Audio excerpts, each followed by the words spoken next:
Hello and welcome to episode 78 of the DaebakCast. This is a weekly podcast where the three of us, actually this week 4 of us, come together each week to discuss K-pop, whatever's current in the industry. So this week we have obviously a special guest. I'll introduce him later. And we'll be covering 4 topics as usual. First being 2 album reviews. MOMOLAND+DAY6. Then we're going to be doing a movie review of The Wailing, which we recommend you check out before watching a review. And then we'll do a spoiler-free section. Sorry to butt in. Yeah, no problem. And then Andrew's got the Blu-ray. Oh wait, it's backwards. Damn it. And then as well, we will be talking about Kevin's recent Odyssey, as he put it, into K-pop and stuff like that. So, without further ado, as always, I am joined by Nate. Only one you. I'm in love you. From Momoland. It's a new album. God. So yeah, like always, sub to or join our Discord, join our Facebook group. You guys have a Discord?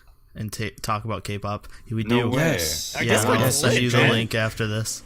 Okay, great. So yeah, join those, and coming soon, trademark Reddit, but Soon TM, yeah. Jacob and I need to get off our asses and do the CSS for it, so. Yep. All right. And always as always. Always as always. Also as always, I'm joined by Andrew, who usually has 3 things. Number 1, I recently joined AMC's A-List program, which is basically their sort of competitor to MoviePass. So, using that, MoviePass owner. I need to get it. I go to AMC theaters most of the time, so it just made more okay. sense. It's like $20 a month for like 3 movies, so that's not bad. Yeah. I watched Jurassic World: Fallen Kingdom, which is a waste of time, a complete waste of time. It's so bad. It's the worst.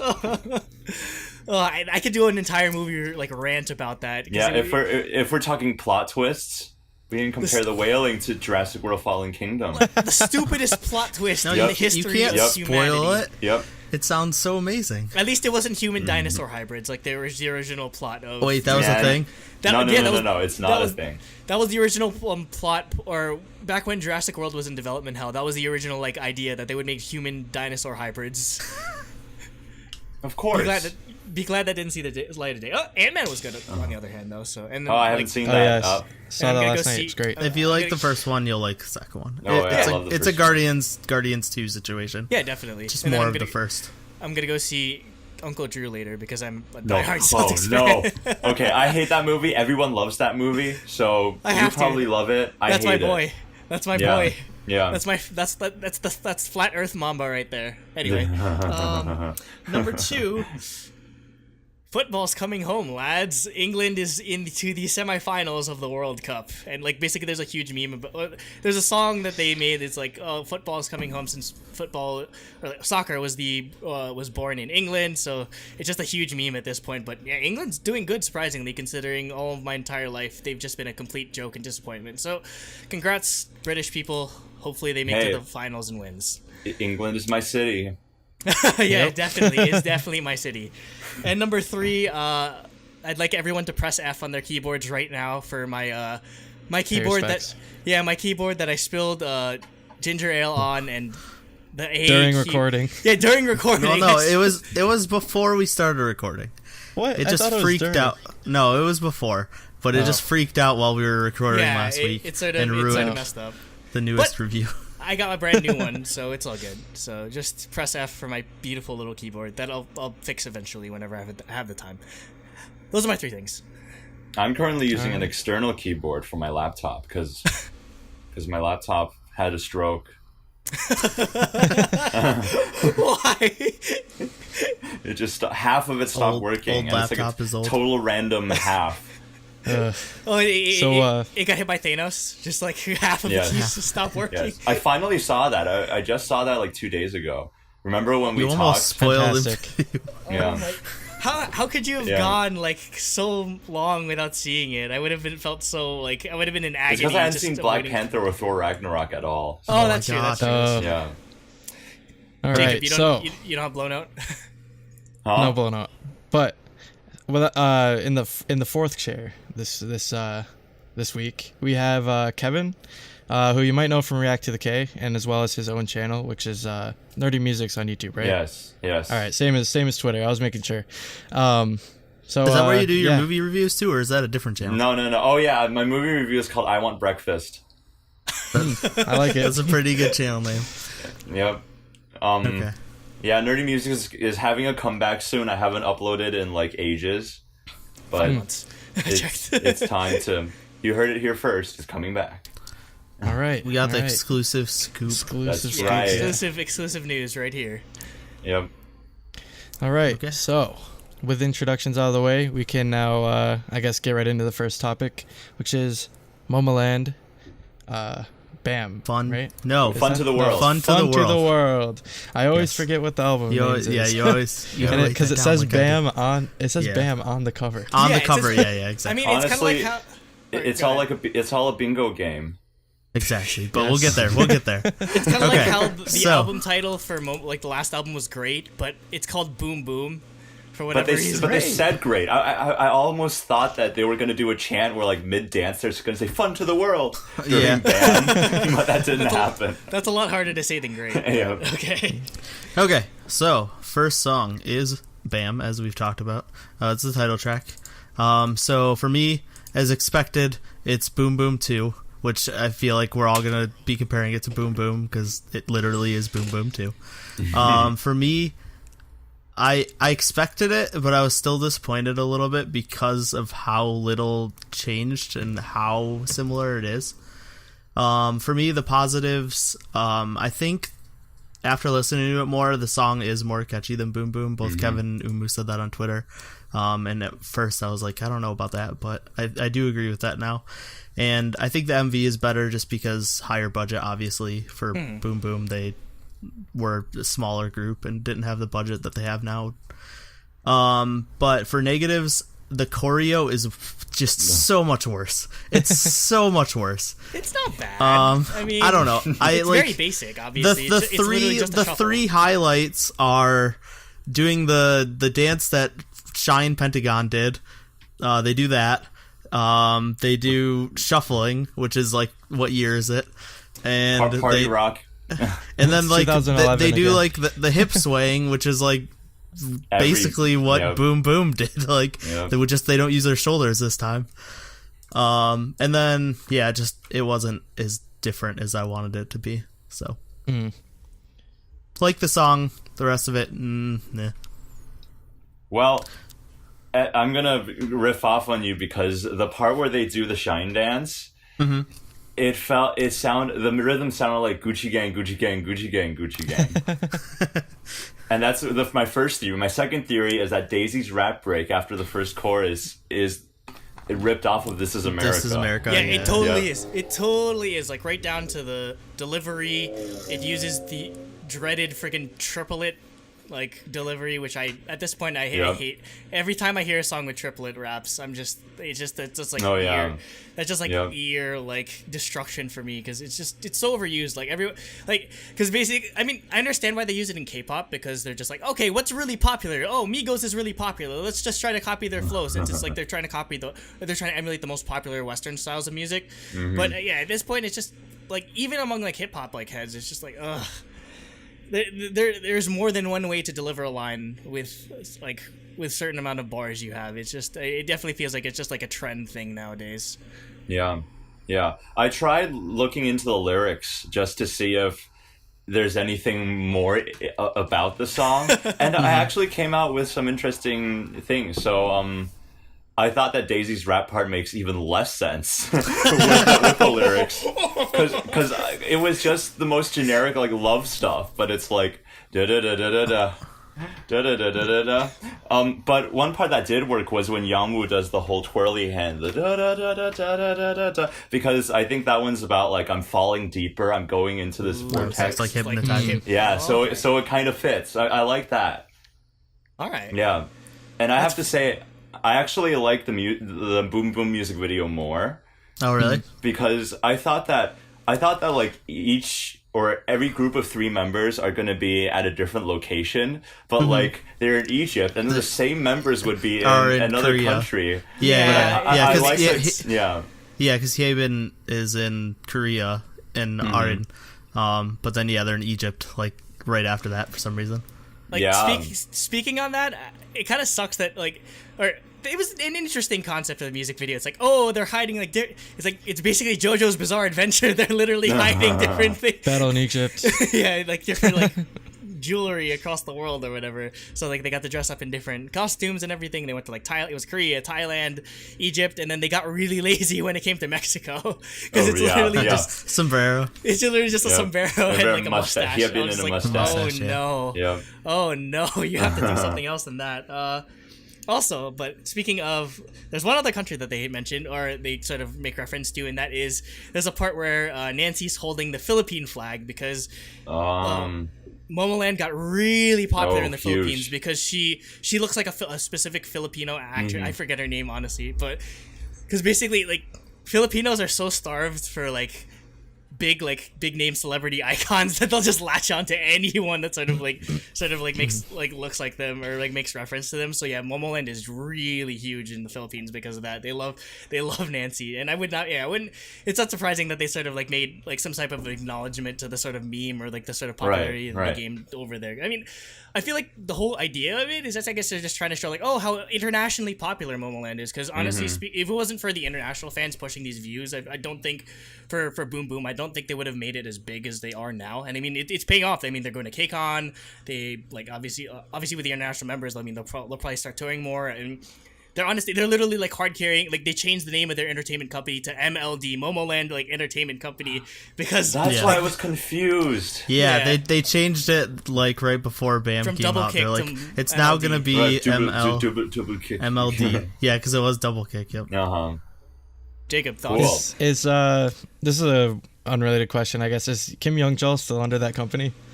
Yeah, I think so. Oh my That's really god, funny. That's pretty funny. He's under Momoland Entertainment. Yeah.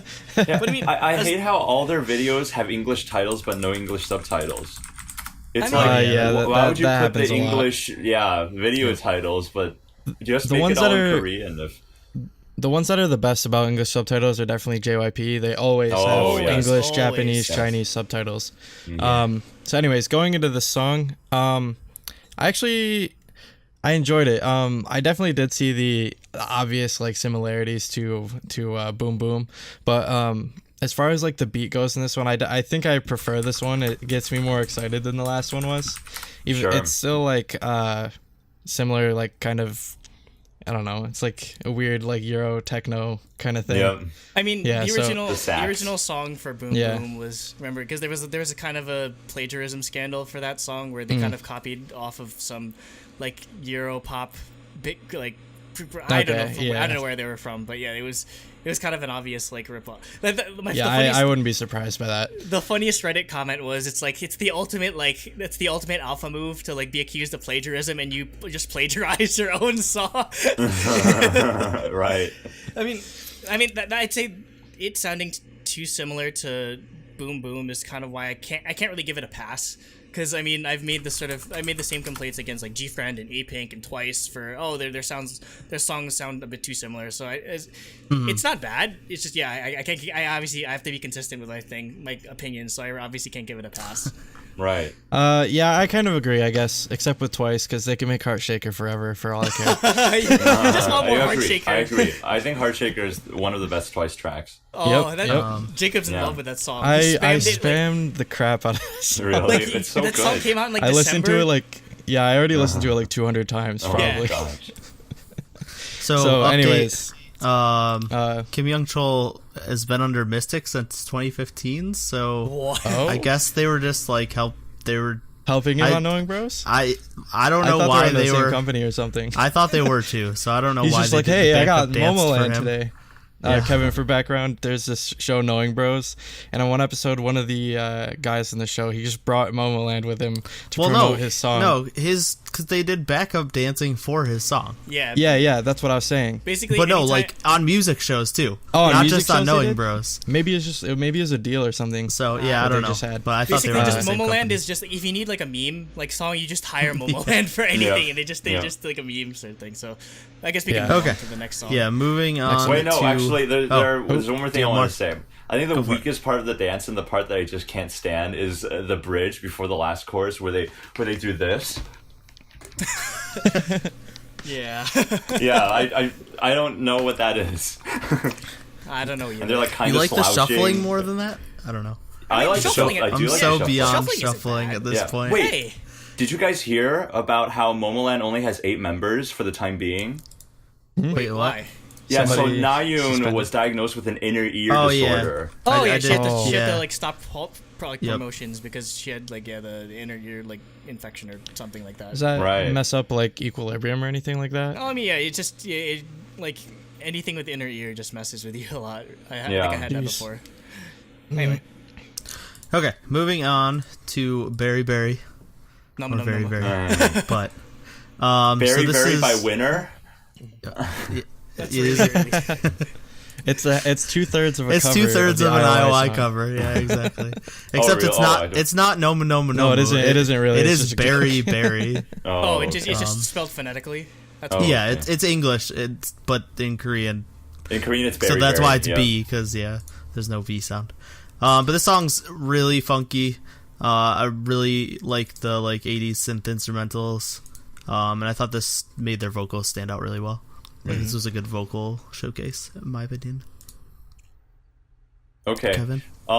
I thought the most interesting part of the song is the intro, and that every time I've listened to the song, there's at least one part where I just stop focusing on it. Even when I'm like trying my hardest to listen to it, it just kind of becomes samey, and then I'm just oh wait, I'm listening to this song. Like I always have to remind myself. But the song is really good. I like the way it's mixed. One thing I wish they could have done is at the beginning when they're like very very, and then they do this little weird falsetto that whatever they say. Yeah, I like think the kissy type translation is like I'm also sober or something like that. Very very I'm sober. They're very sober. I don't know. Yeah, but I wish later times when they did the very very refrain they could have done more of that because it's like the best part is at the beginning. For me, yeah, I actually like this song better than Bam, honestly, because it's similar to a previous song that they had on the last mini album. Great, it was the song Same Sane just kind of has like a really like similar like 80s sort of synth. Anything with 80s, just synths, I'm just all over basically because I was born in the wrong decade. But the one thing I do appreciate about the B-side tracks, especially something like this, is that they don't have to, unlike Boom Boom and Bam, they don't have to do such a jarring like instrumental breakdown to sort of implement a rap verse. Whereas in this song, they were able to like seamlessly weave it in more naturally. So I do appreciate that they. Oh yeah, I love the rapping in this. Yeah, it's way better than honestly like anything. Like even for as much as I like the rap breakdowns in like Boom Boom, it is kind of like jarring. I feel like this was executed a lot better, and I think there's only so many times that they can get away with doing the same type of like instrumental breakdown, like the sort of I guess emotional like rubber banding sort of effect that they're trying to get from like cutie like sexy side of a thing, like like hard like trap sort of thing. Like I feel like they'll have to do something more like this in the future. Yeah, it's gonna lose its effect after a while. Mm-hmm. But I like this track overall. I actually really enjoyed this track on this album, especially this one and another one that we'll get into later. One part that section that I really liked was like the build up to the chorus. I really like the vocal parts in that. I don't know what about it because I guess for reference, Kevin, I don't know anything about music like formally. I'm very I wish I could just hear intuitive it about it. I guess I haven't listened to it too many times. Yeah. It's just that cheat. particular section is like parts of the the verses that I like. I guess like when we reviewed Blackpink, I was like, oh, I really like the verses of the song, but then the chorus is like, eh. That's exactly. I guess how it's kind of like felt that. Yeah, it was about do. Yeah. Yeah. Yeah. So. Well, yeah. Yeah. I actually like basically same, all the same, songs in that. Yeah. I like same But same yeah, a little more. Yeah. Okay. But I'm sorry to cut you off. I think you should finish your Yeah. point. No, it happens all the time. We cut each other off all the time on accident. It's Skype. Yeah. But yeah, overall I thought this song was pretty good. I think I prefer it over Bam. Bam's a lot more fun, but I think for something that I like listen to on my playlist, I'd probably put this one over that maybe. I think so we know what Nate's groovy. favorite song is, though. Oh, we're Yep. we're getting Oh, the boy. song of the year next with a bingo game. Song of the year. Yes. No. Nate just So, misses freaking like way to go era. Anytime style. is like there's like insane upbeat SNSD, synth pop rock type stuff. I just love it. I boy. could listen to it all day for the rest of my life. Because I don't know if you know the song "Way to Go" by SNSD, like deep cuts. But No, I don't but know that one. it's just like hardcore pop rock, and it's my favorite K-pop song of all time. And this is a very synthy sounding version of it, basically. So yeah, this is just as I said, it's like a synth pop song with a lot of pop rock elements added into it. If that makes any sense. But I don't know, just this type of stuff, I love it. Anyone hears this song and listens to our podcast will know this is like easily It's a my Nate favorite song on the album. It is, yeah. The synth lines just, I don't know. It sounds like something that would be on DDR. It's 100% a song that would be on DDR. Yeah, it And I love does. It reminds me almost anime like a little bit. Yeah, yeah, exactly. it's basically Yeah. like you just get the light stick. It's like hi, just like right, straight up. right, It's built for that. Yeah. I really like. I it might be my least favorite track on the album. Sorry, Nate. No, it's okay. No, it's okay. Andrew hates on everything I like all the time anyway. So. Oh, really? Well, Yeah, side note. Last Okay. episode, he said he hates cutesy concepts, and now all of our fans are yelling at him on the comments. What? Maybe How hate- can you hate cutesy Maybe concepts? hate is a strong word. I just You get said bored hate. easily. So you hated Fromis 9. No, I No, love that was what Promise we were Nine. talking about, and he was like, I usually hate cutesy concepts, but I like this song. And Yeah. now Oh, everyone's okay. like, how do you hate cutesy concepts? Also, Right. It's boring. shameless so plug. That is what our Discord is for. You can hop on and yell at Andrew. And you can yell at tell him, he's wrong. yeah, directly. Perfect. Yeah, where was? Okay. Oh yeah. Yeah. The anime Least favorite song. style. There was that one really high synth that's like really loud during Yeah. it. Just kind of slides around. I really like that. Yep, that's my favorite part. If we're gonna talk about is that Heartshaker? If we're gonna talk about Heartshaker, one thing that Heartshaker does is it brings in like this drum fill and like dun dun dun dun. This song had like the drum fill at the beginning. That's really cool. But I wish that halfway it could have just did like another drum fill to like remind us how it started because it's a little sort of tied disjointed to- in that sense. Yeah, that would be nice if it was a bit more cohesive in how they Yeah. structured it that way. I mean, surprisingly, I like this song just because I'm a sucker for anything with like stupid, like cutesy anime style. The only thing Yeah, is, see, you hate cutesy K-pop concepts, but you love anime. because I have different expectations when it comes to stuff that sounds like anime because I know to lower it. Weeb. You know. Anyway, the only thing is this song kind of makes me sad because I know Momoland can never make a single with this type of sound ever again. Never. Because like, if you think about it, but like pre-Boom Boom, if you listen to the type of music they were doing, it's just like super cutesy, like all this sort of like way more like this kind of music. But much like how CLC sort of gained a huge fan base after Hobgoblin and Black Dress, that sort of thing, Dress. that sort of like girl crush, sexy style. Like Momoland will never be able to go back to something like this because all the fans they gained is like, yo, what the hell is this? This isn't Boom Boom. So yeah, it just kind of makes me sad that Right. like it's basically just gonna be relegated to album tracks at this point because they won't sell if they try to promote something like this. Yeah, my favorite Momoland song is still Jiang Kung Kwang. Yep. Debut. Yeah, it's so good. Yeah. So for me on Bingo Game, I actually really like this song just for the fact of it's just so like upbeat and fun, and you know, I guess it kind of just takes you away for a minute, like because with going back to SNSD Way to Go, like one of the biggest things for that is like it'd be so fun to see at a concert.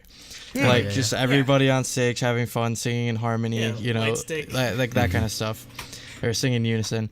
But yeah, like I don't know. I just feel like these are the type of songs that are you know, great for concerts, and I guess like make girl groups worth going to concert to see. Like they're not just performing like what they do in music shows. Like they're doing extra stuff to sort of like and engage with the fans more. I feel like this is that kind of song that they would play. Yeah. We said it in our KCON review, like Red Junior. Velvet was a performance, but Super Junior was a concert, and this would be a concert song.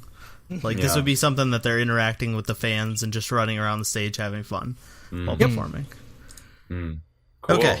Wait, no, Mark? there was one thing, but I totally forgot what it was. I was like, I need to say this thing, but I don't remember.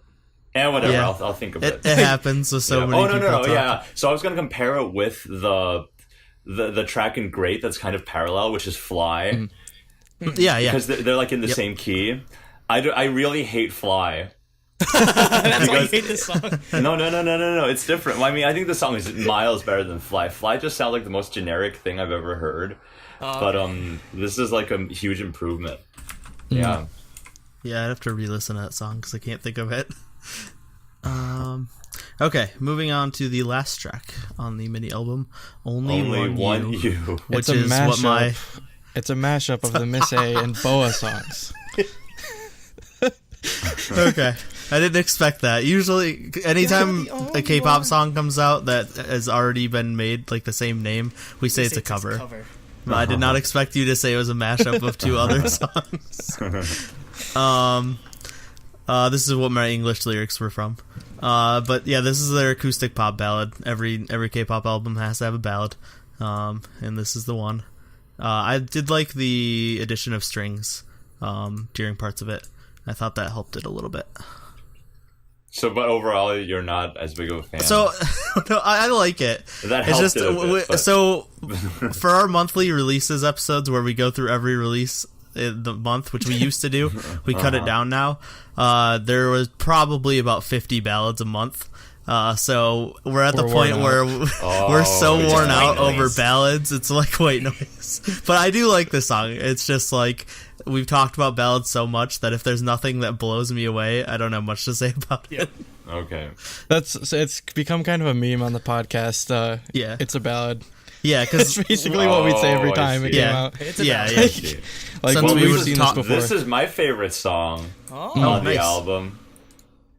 There's especially on the bridge, it reminded me of like the J Cho music I grew up with. Oh. Like they went the da da da da da da da da da da da da da. There's that specific C-pop mumble. Yeah, not mumble rap. The C-pop C-pop mumble rap. Yeah, that's basically J Cho though. But Yeah, now he is. no, but it's that type of like sing rapping, like da da da. Yeah. I really like that. Like it hit the nostalgia nerves, and I guess I don't think ballads are white noise. You're not as jaded by ballads as Right, Yeah, exactly. that's the thing. We're super jaded by it. Yeah. Well, like I actually love ballads. Like if you go to like if I list out like my top like 15 favorite songs, like half of them are gonna be ballads. Just really amazing ballads. Yeah. But like yeah, You Are like, by Taeyeon.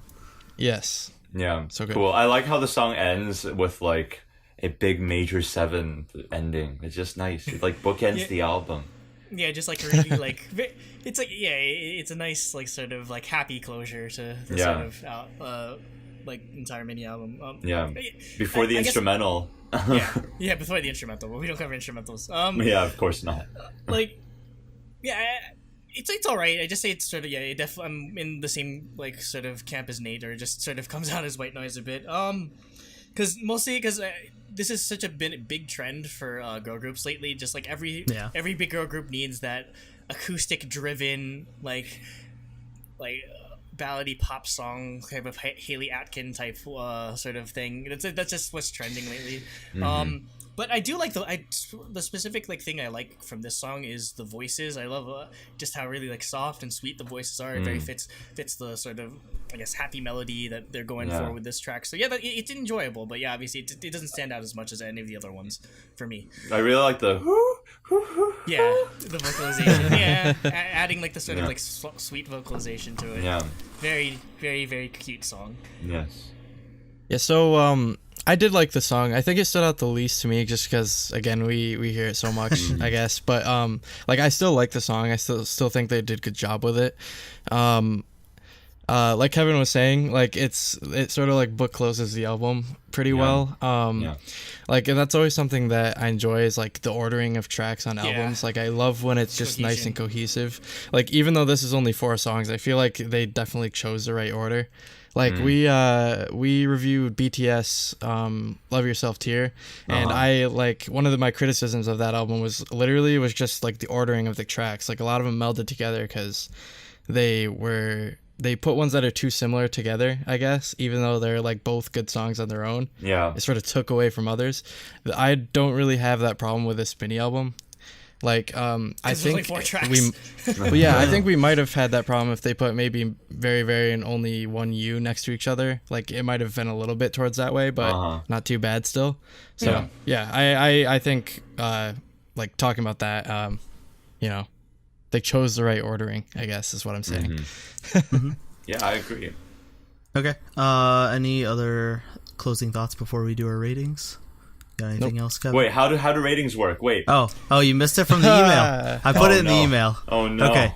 So you're gonna have to think about this on the fly. Yeah. Let's do it. So right, there's like the concept. Yeah. So you get out of 6 for music, out of 3 for concept, which is music video, choreo, album art, that type of stuff, and then just 1 point for like a bias or a bonus point. So for me, this is a weird rating for me. I don't know if I've ever given out this set of ratings before, but I gave it a 6 for music because I really do like all the music on this album. I thought Bam grew on me a lot, and then the 3 album tracks were just fantastic. But I gave it a 1 for concept because the choreo and also I did not like the choreo at all. The album art is garbage. It's like not very creative at all. It's just like so generic. And then the music video was more high budget than Boom Boom, but meh. So only 1 for concept. And then I gave them the bias point. So I gave it an 8 out of 10. I thought this was an 8 out of 10, but yeah, the concept definitely pulled me out for a lot of the pointage. Okay. I guess I can go next. We'll look at Kevin. You mull over contemplate the it. scores. Okay. Music, 4 out of 6. I know that again, I'm probably being pretty harsh on them, but again, I don't think. I'm thinking long term with MOMOLAND. If they just if all their singles just end up copying Boom Boom, maybe it'll work for maybe it works for a group like GFriend where they have a huge following in Korea and much less of a following internationally. But I feel like again, MOMOLAND is very much a group that's carried by its international fans, and they're going to be they're not going to be as receptive to like repeated tracks over and over again. So I do feel the next title track, Bing Bong. It's just like everything. It's just like like random every like, onomatopoeia. Onomatopoeias with like with B titles. So yeah, 4 out of 6. I mean, it's enjoyable, but it definitely is sort of a letdown. And I mean, obviously, it didn't. In some ways, I guess I couldn't avoid that because there was no way this was going to outdo Boom Boom in terms of like views or sort of reception, because it's always going to be set compared to that high benchmark that Boom Boom set. So yeah, it's fine, but. And the choreo isn't as good, so... Yeah, I mean, I gave it a 2 out of 3 for concept. I do really, like, despite, like, how lazy they were in Mexico, I do really like the sort of interesting costume idea. Yeah, it was super lazy. Mummy Daisy, what you're a fan of? I mean... I'm not as critical of the choreography, which is surprising because I'm usually the one that's really critical of choreography. I do feel like the shuffling definitely fits with the sort of vibe of the song, so that definitely saves it for me. I'd only take a point off because I don't like Nancy's like dirty like teal green hair. It looks you don't like the seaweed green hair? No. Yeah, it looks like I love it. Yeah, I love it. That was going to be part of my concept score, actually. Like Nancy's hair saved it. So he gets a negative. He's giving a negative for it. No. I mean, on the other hand, Jui's like really like pink hair. Like, pink. Oh, it's so perfect. I love her hair like that. I like both of them. Jui's definitely a bias tracker because Nancy's my bias in the group, but Jui just personality wise just been killing it this year. So yeah, obviously I'm giving it a bias point as well. So it'd be a 7 out of 10, and it's very close to it's like borderline 7 and 8. But yeah, I guess it's just like Bam didn't end up growing on me as much as you guys. So Jacob? All right, so for me, I was teetering between a 4 and a 5 out of 6, but I ended up just settling on 5. 5 out of 6 for music, just because, I mean, I liked all of the songs on them. None of them, like, completely blew me away, but I guess I thoroughly enjoyed most of them, pretty much, I guess, is what I'll go with. And then for concept, I did 2 out of 3, just because everything was done well, but nothing was groundbreaking or anything. Yeah. So 2 out of 3 for concept, and then bias point, which is basically free space and bingo. So yeah, Yes, pretty much. It's in the bingo game, right? yeah, Yeah, bingo game. So what's your total? exactly. That's 8. 8, yeah. Yeah, Okay, so 8, 7, 8, 8. 8, Alright. 8, 7, 8. Yep. And now, what are you giving it, Kevin? All right, I'm gonna give them 4 out of 6 for music Okay. because I feel like at the end of the day, Bam is still too similar to Boom Boom as a title track, and that's the biggest thing that like drags it down. I like all the songs, Yep. but yeah, I they're not as memorable. Like I can't sing the other ones, the B-sides, except for Only One You. That one's really catchy. But like the other 2 songs, yeah, like I really like the style, and I really like the style and the production. But Yeah. I can't, they're not as catchy to me. So yeah, 4 out of 6 for music, and 2 out of 3 for concept. The album cover is a little generic, but I did like the promo pics that came with it. Yeah. So I'm like, They're incredible. yeah, and Yeah, I like they that were good. they didn't ruin Hyebin's hair like in A Wonderful Love or just the wavy stuff. They kept it Yeah. like short and shorter, and they darkened it, which is nice. And I like Nancy's teal and Jui's pink, all good stuff. So that's a 2 out of 3. But I yeah, thought so. Because I'm Haven's my bias. And I like was afraid because I don't like it's getting too short. It's starting to get too short. Yeah, But it's I too actually bobbish. really liked how it turned out.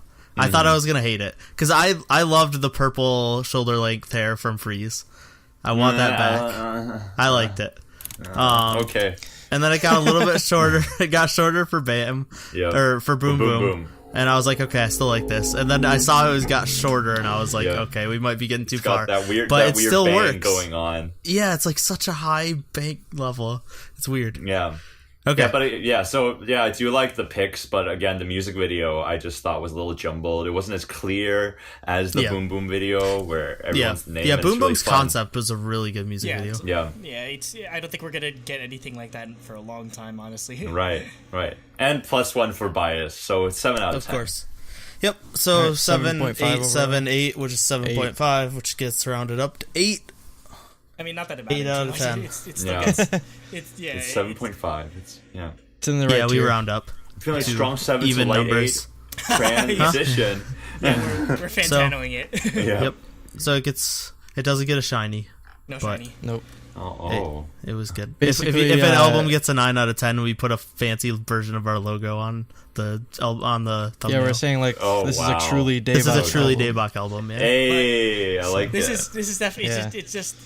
it's just like a regular. Like, Can't wait to see if the Wailing is a truly Daebak film, but that's for Oh, later. oh. I wasn't sure if we were gonna rate it because we have Yeah, no let's do grading it. scale. Let's do it. Let's do We it. can just Not a like- straight out of 10. Yeah, fuck it. We'll We do can it. just do like gut feeling Gut feeling, rating, yeah. basically. Okay.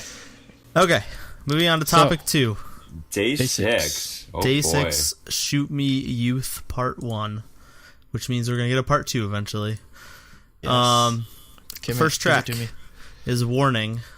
And the beginning of this song is like borderline power metal, and I loved it Yeah. because it's just like crazy synths and like choir singing almost. But it transitions like yeah, it like transitions into like a pretty standard Day 6 song after the intro, but then that comes back for the bridge. But obviously, as someone before into K-pop loved symphonic and power metal, I thought it was awesome. Cool. Oh, my turn? Go for it. Yeah, go for it. Because for me, I'm at the bottom right corner, so I'm not used to Oh, that. no, But no, anyway, yeah. no, I can do this. Yeah, I really like Warning. I like the beginning riff, too. I like the pan left and right, the warning, Warning. Yeah. Warning. And then at the I end, love panic effects like that. yeah, and then so at the much. end, didn't they say like stay behind or something? Like they continued the narrative of the warning theme. But I thought the way when they harmonized in the chorus, it felt like they were either so close to the mic or some after effect was added to them, so it sounded like there was like an almost screamo touch just in the way their timbres, their voices sounded. I mean, So that's just Sungjin, because he has a notoriously like raspy sort of voice, which is why they tend to gravitate towards like screamo-esque type music. So Right. I like how they play into that very well on a lot of their songs. Yeah, but like what Nate said, the rest of the song is a little bit on the generic side, but I do like with Day6, if I can hear the drums and the drums are well produced and like rock bandish sounding, I think it's a good song. Yep. So Which brings me to I'm Shoot gonna Me, but I'm just kidding. We'll talk about that next. I'm gonna jump ahead of Andrew for a second, just because of what Kevin mentioned. Like the drums in this song are freaking amazing. I really, underrated, super underrated yeah. as a drummer. Yeah, his Especially when you drumming hear in them this song live. really made it. Yeah, dude, I want to so bad, but I'd kill my bank if I went. You're going to Toronto, right? I was say you're going Well, to Toronto, I right, Kevin? want Kevin. to, but I went there Kevin, last year. yeah. I don't think I'm going again this year. I'm going to see Well, Hyoko for instead. No, for Day6. Oh, Hyoko. Hey. Yeah. Oh, okay. I think don't think Umu I'm- said that she was am I planning on this going, year? but Yeah, I think Umu's probably going to go. Okay. Yeah. Gotta say for They bet- Korea. So Yeah, They should play I'm the going Japanese to. I'm- comebacks because the sound. Oh, it yeah, sounds better. definitely. Yeah. But anyway. So, anyways, warning. Perfect way to open the album. Like, it's back to like the sort of stuff that they do in the vein of like "I Wait" or "How Can I Say," Yeah. what was it? What was that other one? What was it? Hold on. Anyways, they have another harder rock song. I forget. I'm forgetting what it's called right now. But anyways, that's the Day6 that I like the most, is like more to their harder rock stuff. And opening up with this just put a smile on my face. So definitely, yeah. Because the only thing is, they definitely got more popular for songs like "Congratulations," "I Smile," "I Like You," like that sort of stuff, like the softer type of stuff, that like soft rock type of thing. So it kind of sucks that they can't really lead with something as hard as "Warning" in terms of like making it a single. But I know you guys are saying that it's kind of generic, but I love this type of music, and this might be my favorite Day6 song ever, honestly. And that's I really liked it.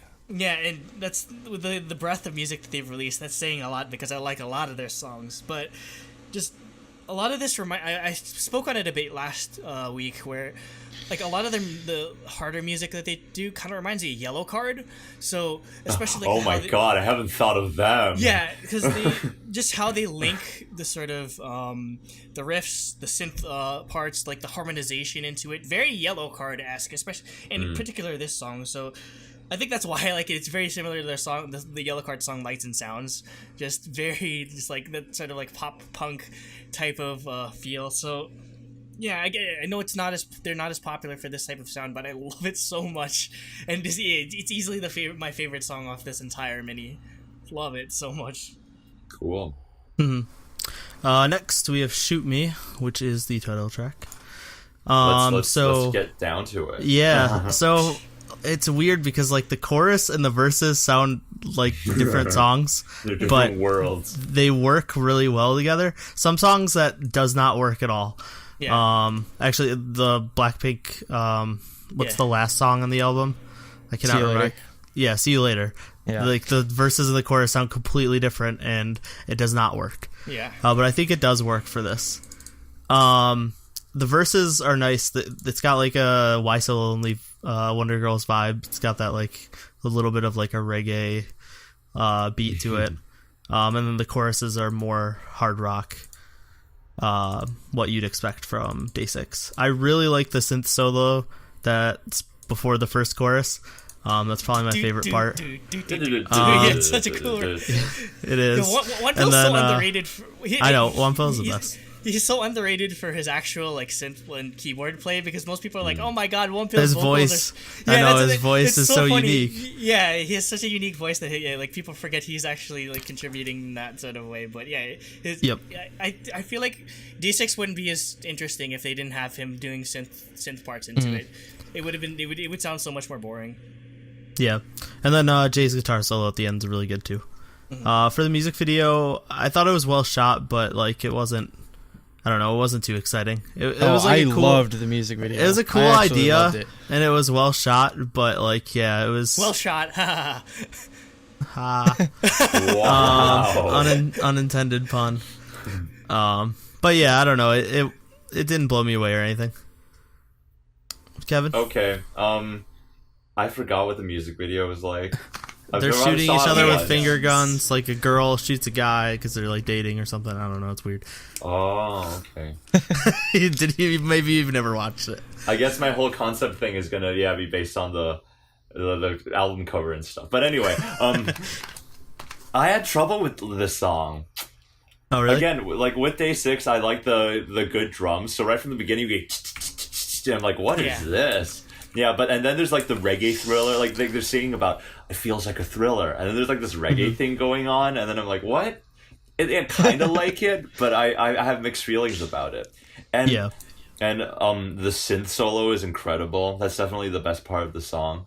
Yep. And but the chorus, I don't know, like it's catchy and it kind of rocks hard, but for some reason it's just kind of awkward with the whole bullet thing. Like to me, it just it's not. It's just kind of awkward with the way they integrate like the English words and the melody.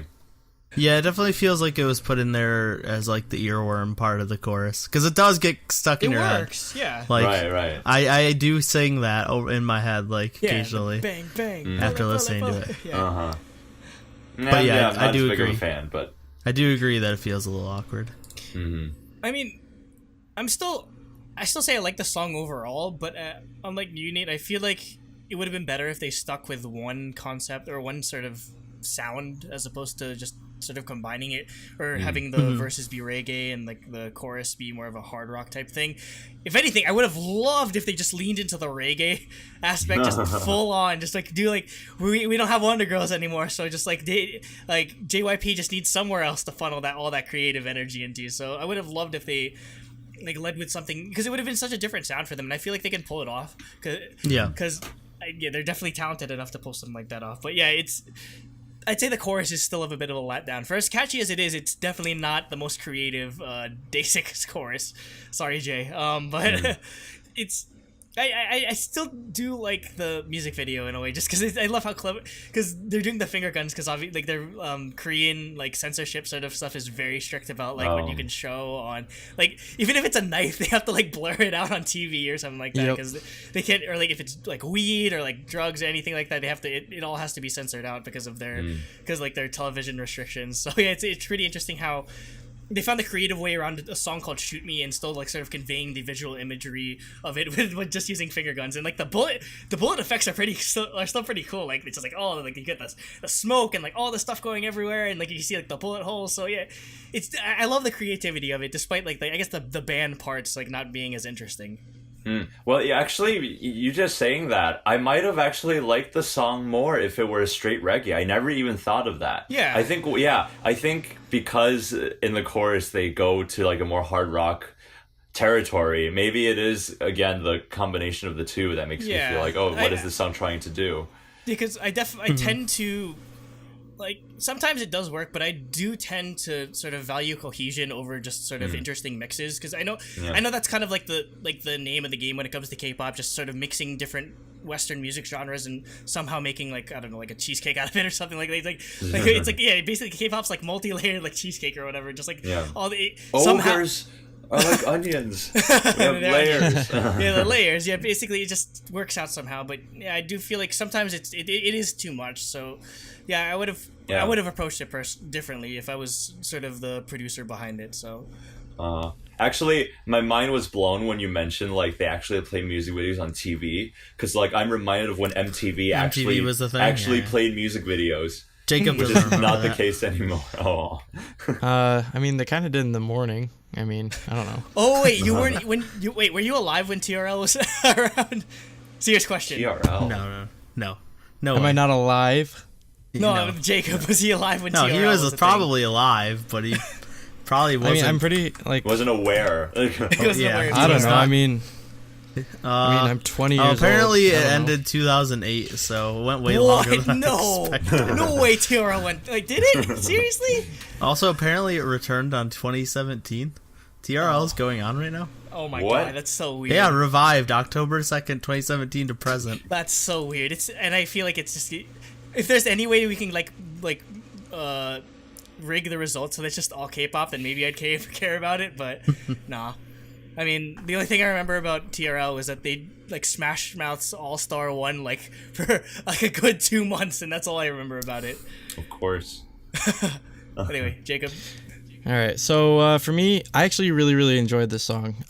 At first, I thought I agree where I thought it was kind of weird, but throughout the week, I have my like current rotation playlist that I just listen to in the car, and this has come on like quite a few times, and now I'm really on board just because like it, as you said, like it's kind of an earworm in the chorus, and it's always stuck in your head, and I don't know. I guess the more I listen to it, the more I like it. I guess is the sort of effect. The way I always describe this is like the EXO Wolf FX Red Light situation, where like I hated it when I first heard it, but then it was amazing by the end. Yeah. Much less extreme with this song, but yeah. I really like this song. So yeah. Cool. Oh, wait. love the music video. Did you guys notice how the part before the chorus, the transition, sounded like "Cheer Up" by Twice, but in minor? Like da da da da. I do Da like. da da da da da da da da da Yeah, da. very similar. Oh my I God, do like hold how on. they. I do need like to their- listen to it Yeah, again. no, go for it. No, yeah. Actually, let's take a break and listen to just that part because Yeah, I'm listening to it in this right now, and I can definitely okay. hear it. But I do, just as a general sort of thing, I do the use of minor, and it just definitely does make it a bit more interesting. But it only kind of works during the reggae parts, unfortunately, because Yeah, obviously exactly. the hard rocks and like it's just like all major. Oh so my it's like, god, it does. curse you, JYP! Jay, the part Jay sings is just a minor. Oh my god. that's not even the first comparison to another K-pop song I'm gonna make for this album. So Okay. stay tuned. Okay, we all good on Shoot Me? Yep. Yep. Okay, next we have Somehow. I really like... Bonnie. Huh? Ah, yeah. That's, yeah. The Korean. Yeah, I didn't write it down in my notes, but it's on the slideshow. I like how heavy synth this song is, like how heavy the synths are, especially in the intro. There's just a lot of synth, which I enjoy. It reminds me of like a more upbeat I Wait. It's definitely very similar style to I Wait, and just a little more upbeat. But yeah, I liked it a lot. Kevin? Cool. I actually think it sounds more like the Dance Dance Dance or whatever that Yeah, one Dance song. Dance. Okay, Dance just Dance, two okay. dances. Revolution.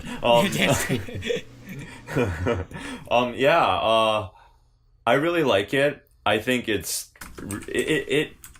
feels good.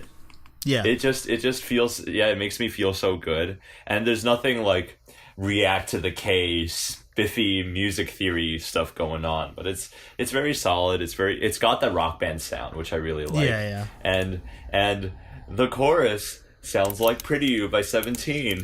Da da da da da da da Yeah. da. Really on that. Yeah, which is funny, but no, it's a really good track. Hold on, give me a second. I'm just Right, fixing- Andrew? I'm fixing the overlay because you still had Nate. You still had Kyoko on the slides. Oh, did I? Oh, I forgot to. I forgot to take a screenshot of the MV. No. Anyway, Oh, okay. Oops, my bad. this song though, it reminds me of anything. It reminds me of something like the Rose would put out because their side, like coincidentally, they're both sort of Korean like rock bands, but it's a much more lighter sound than what they normally do. The thing I do like the most is, again, going back to Sungjin's like the raspiness of his voice. They do a good job of utilizing that and then just sort of using another member's voice, like either Jay, One Pill, or Young K or Brian. They sort of contrast the raspiness of his voice with like the smoothness of. I don't call him Young K. No, I nobody can't call calls him Young K. I'm sorry. His name is He's Brian. He's Brian for like the rest of eternity, basically. So, I love how they sort of contrast like the raspiness and the smoothness of their three voices in that sort of way, and it just the chorus, like they all each have a crack at the high note, and that just goes to show the incredible amount of vocal talent they have. Because if you think about conventional rock bands, it's usually just one or two singers maybe, whereas like DaebakCast, they're 4 out, where like poor Doan doesn't get any lines. Why won't they give him lines? Hey, apparently he's taking singing lessons. Okay, please. Oh, really? I was wanna looking at the lyrics. He's the one who says warning and warning. So he had lines in warning. But no, it's just awesome how all of them can hit that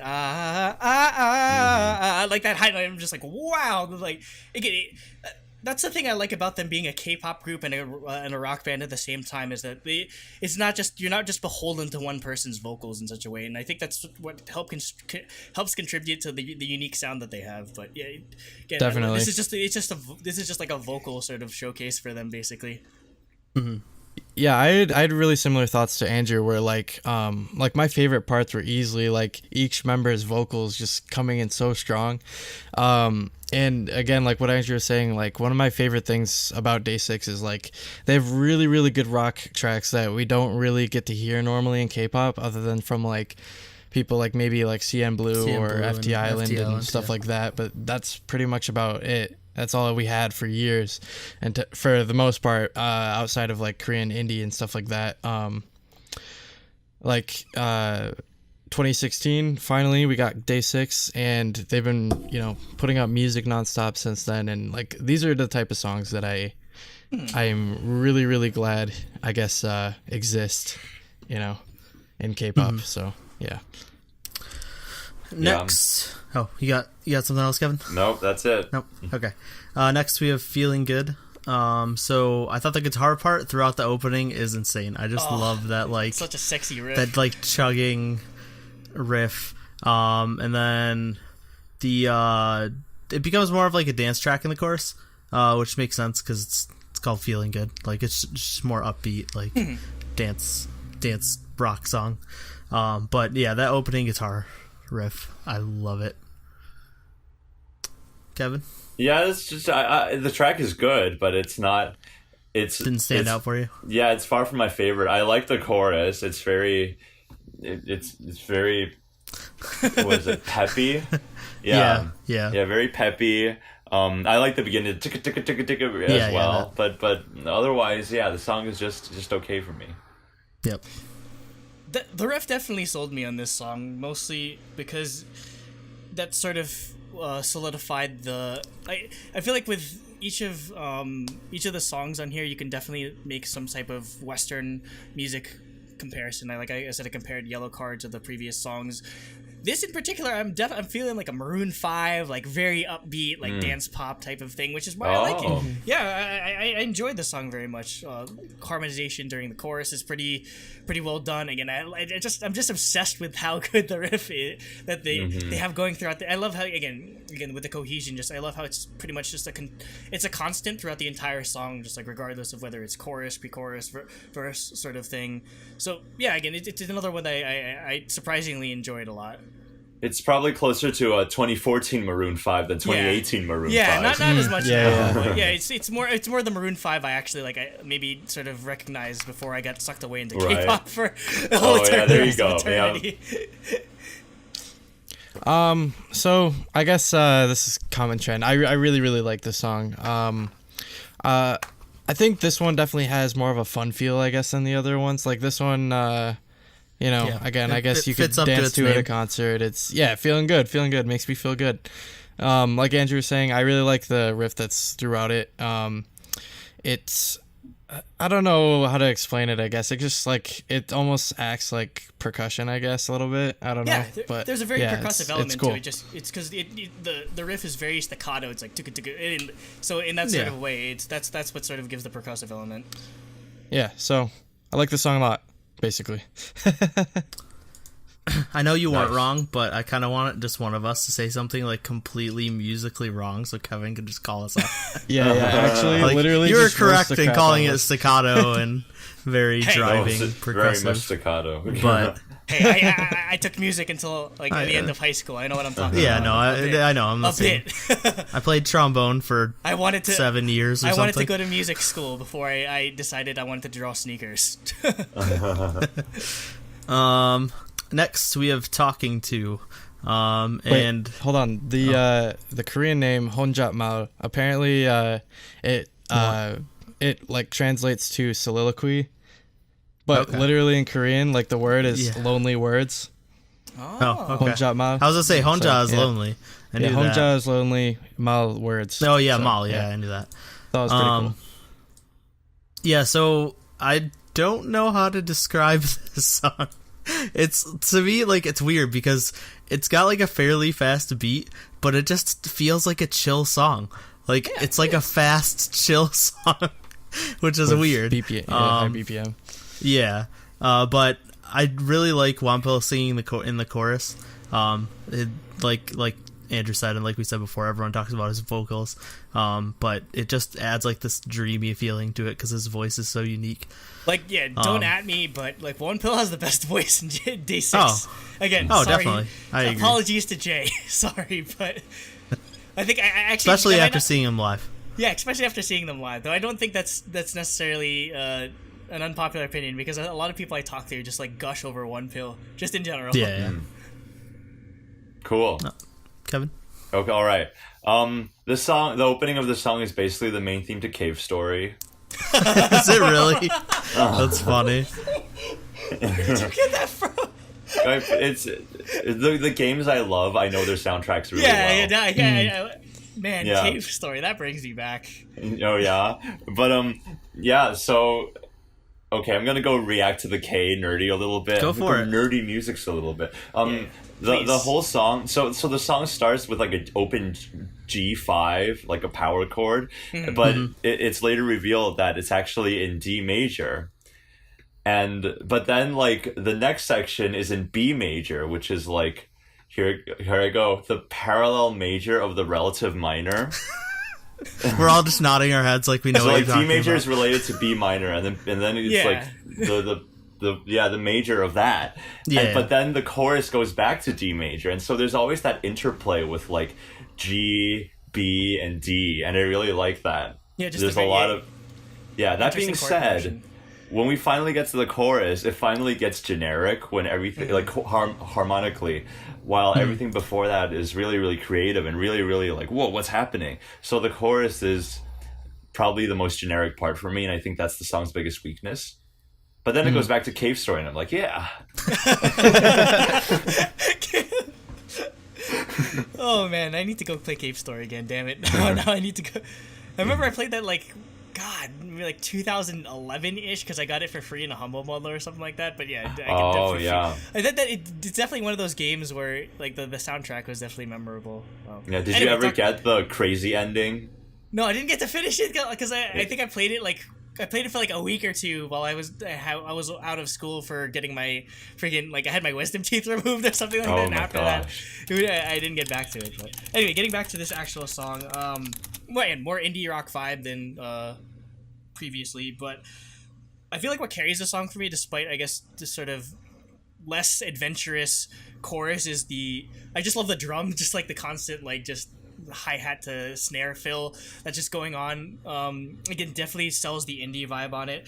The thing I really I'd say that I love the most about it is the little tiny like lo-fi like chill lounge music interlude that with Brian, and he's just singing like very it serves as a nice like sort of bridge between the two choruses in such a way, because like the rest of the song is very like fast paced and like very high energy, whereas this sort of helps bring it back, and then they sort of jump into that sort of feeling again. So yeah, I do understand the sort of that it may not be as interesting in terms of how they do chord progression or how the sort of song sort of plays out with chorus, but I did still find it enjoyable.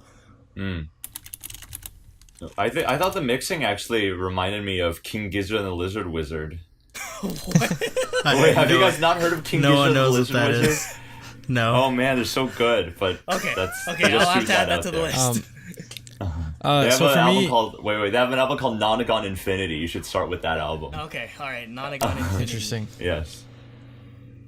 So for me, probably my favorite thing about it is there's kind of a dichotomy between like the title and the lyrics and the actual feeling of the song, like the name of the song Hongjapmal, like lonely words, soliloquy, like, and then I read the lyrics and it's like stuff like for me to talk to myself after you left while you were angry as you threw away a pitless plastic bag that was on the table. I'm helpless. I don't want to do anything. It's very like emo. But it's very like emo sounding, but like the actual song sounds really upbeat Yeah, and fun, it's very- and you could dance to it. Like there's definitely a really big dichotomy there as far as like the emotion and the actual like singing while you don't understand the lyrics, I guess, and the actual like what the message of the song is. So I thought that was kind of cool. Musically, I think the song's fun, and it rocks. So all I asked Spoilers. for. Most of these songs do, because Yes. Wait, is profanity allowed here, or do we? Yeah, Go for it. Yep, go ahead. We're We're marked actually as- we're labeled as clean on iTunes. But we're not. No, I fixed that. I fixed that. Oh, you did? I fixed fuck. that a long time ago. We Okay, are marked good. as explicit on iTunes, so We were gonna stay okay. clean, but then we were like, ah, damn, No. we swear too No, much. when you said it rocks, I wanted to say, yeah, it fucks hard. no, yeah, go for it. That's all. We'll Okay, probably finally. be more explicit during the Wailing review. Oh, yeah. It's gonna be we're gonna let it all out. So finally, we have Still. It's a rock ballad. Yay! I had to say. But I do like the prominence of the piano in the pre-chorus, which was alliteration, and I didn't even mean it. It's like we said, I love it. It's a rock ballad. It's a Day6 rock ballad. Piano was great. This is my favorite song on the album. Once again, I go for the The ballad. ballads. It's a Loves ballad. them. Yeah, I love the piano mix in this. It's not too harsh and it's not too quiet. It's like just right. Yeah, And, exactly.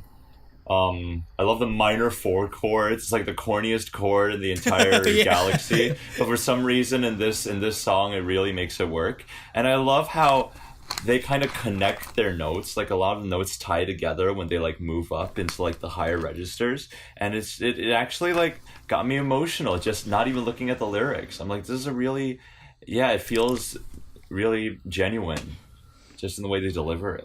Yeah. Yeah, I'd say that's Great. one of the strengths. Like, for me personally, I guess it's just it didn't stand out as much, but I feel like just because Day6 has set such a high bar when it comes to their ballady type tracks. Again, there's like the legato delivery, just very moving, and again that ties into the emotions of the whole thing. So I could. I But you mean definitely- staccato, right? Oh, I know. Yeah, they do a very good job of helping to link the sort of again like the notes and just make you. It's almost and stealing from Jacob. There's almost a visual element to like you can see like just how like very moving the notes are.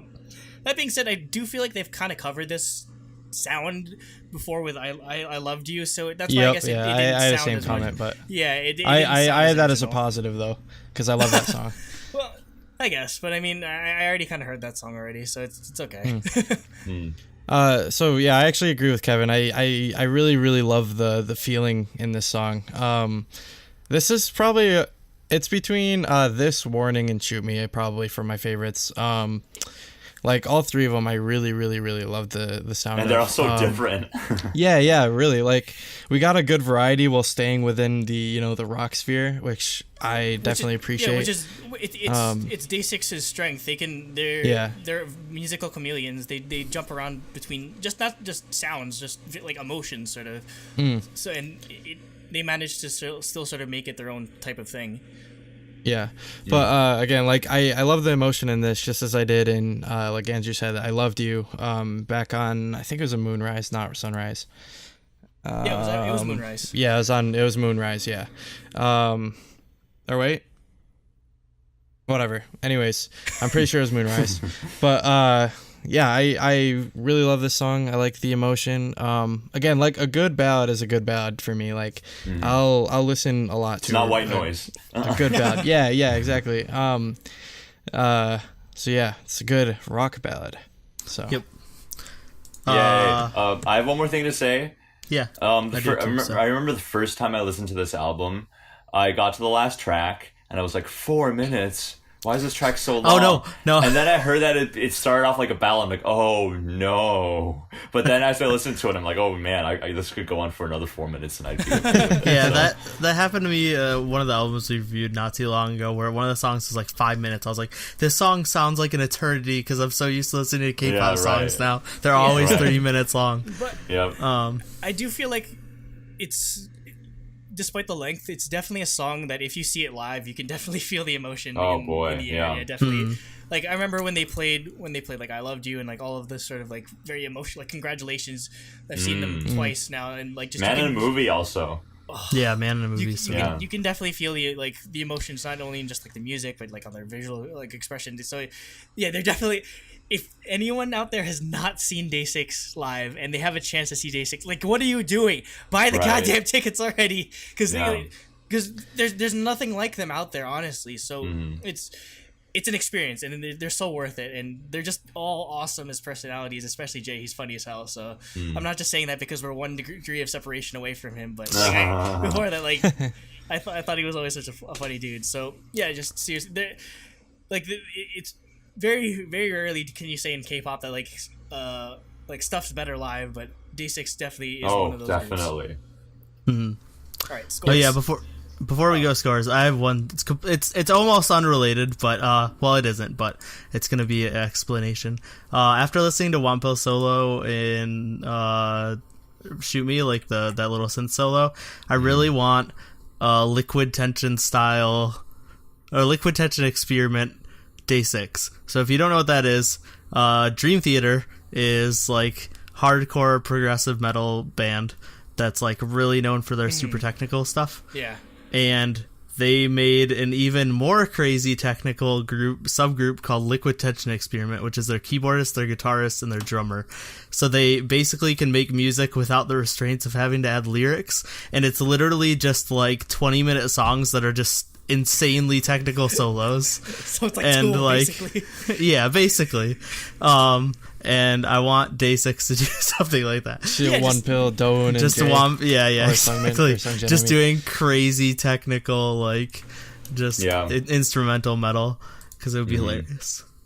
Okay, so ratings. For me, I gave it the patented Nate score of 5-1. Because that's just my go-to score. I'm very easy to please. I thought it was a 5 out of 6 for music. I liked all the tracks. Warning was a highlight for sure.